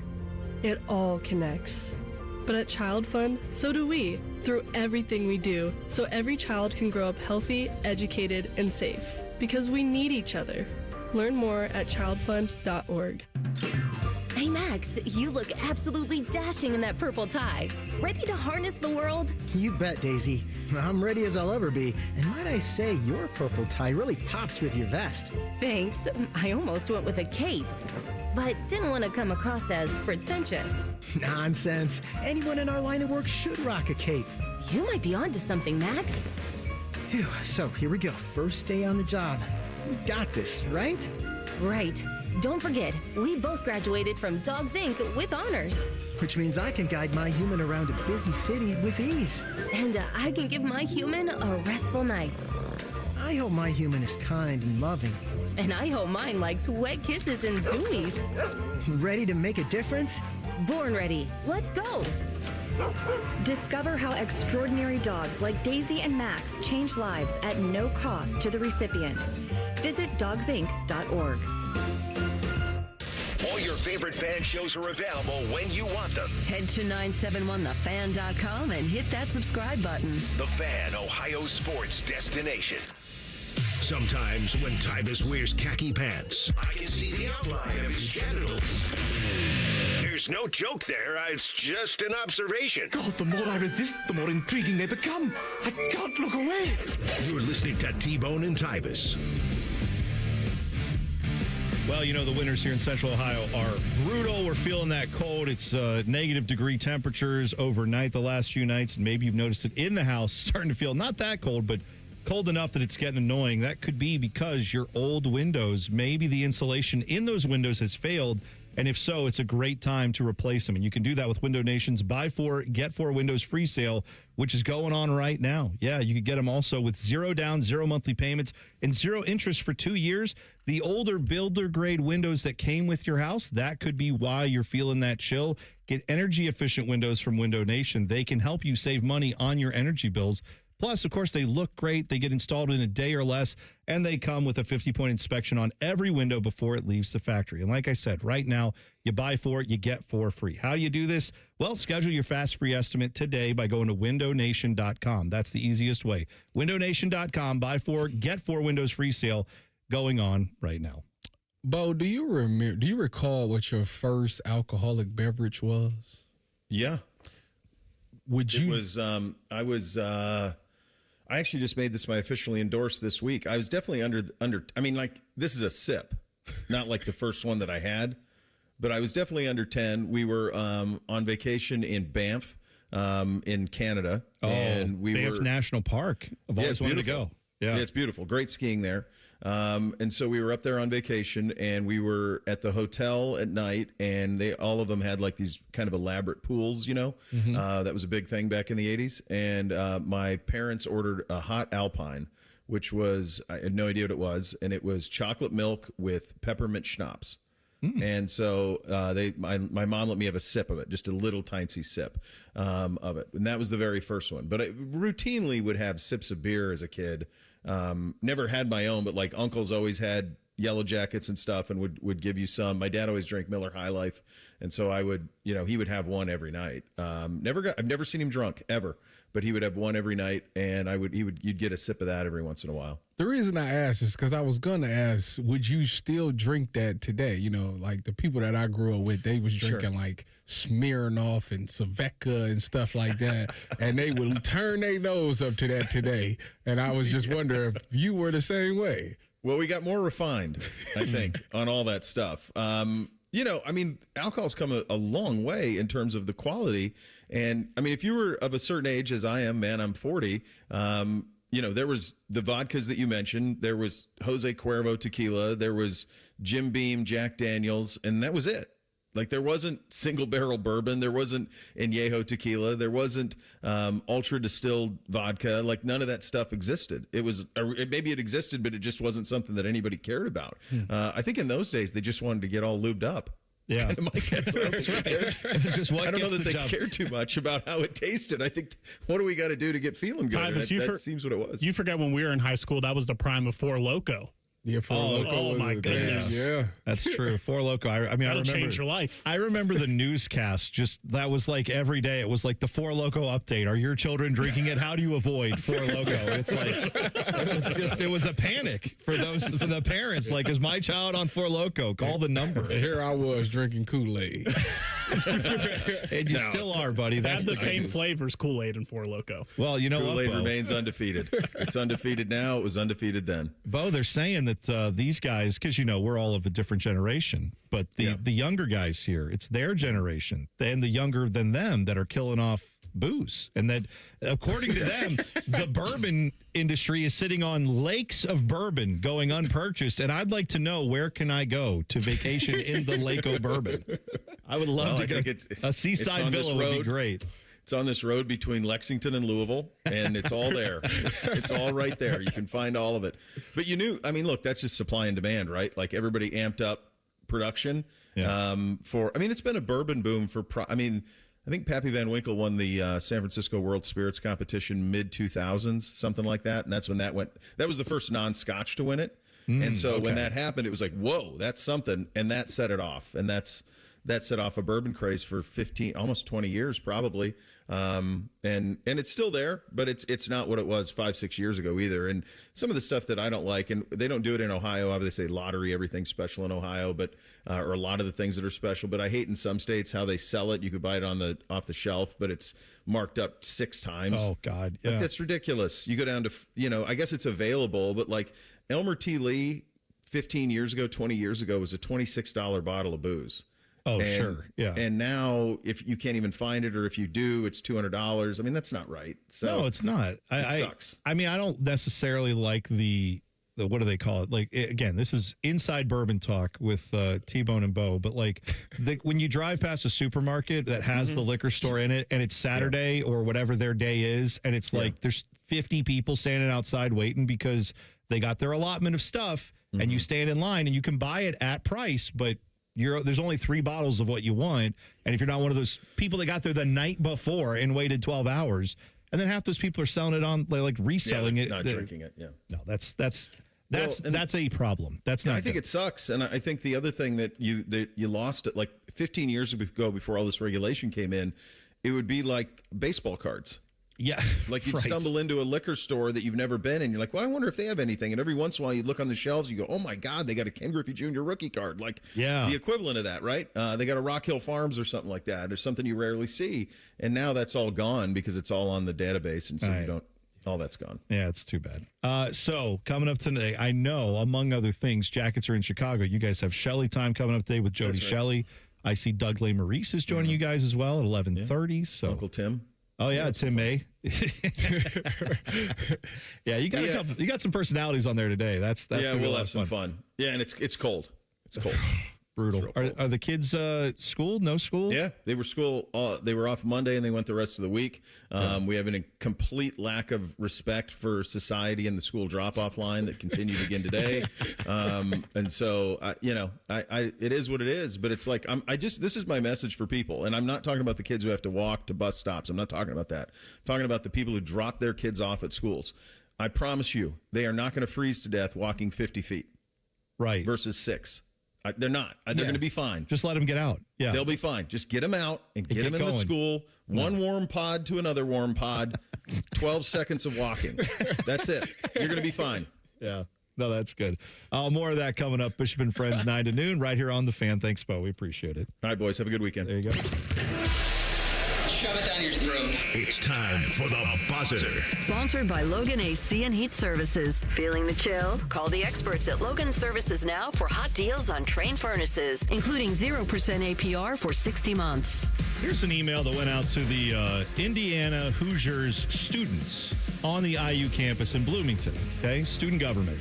Dear fellow Hoosiers, I hope this message finds you well. Given the weather conditions affecting Bloomington, we're writing to share updates and ask for your help, identifying ways we can best support you across campus. And they go on to say that after much discussion, what they've come up with is at all buildings and of residents there at IU's campus, there have been shovels placed outside the doors. If you wouldn't mind, pick up a shovel and do your part to clear the sidewalks as you walk to class. Oh, no. Return the shovel back to where it goes, leave it at the building you're going to.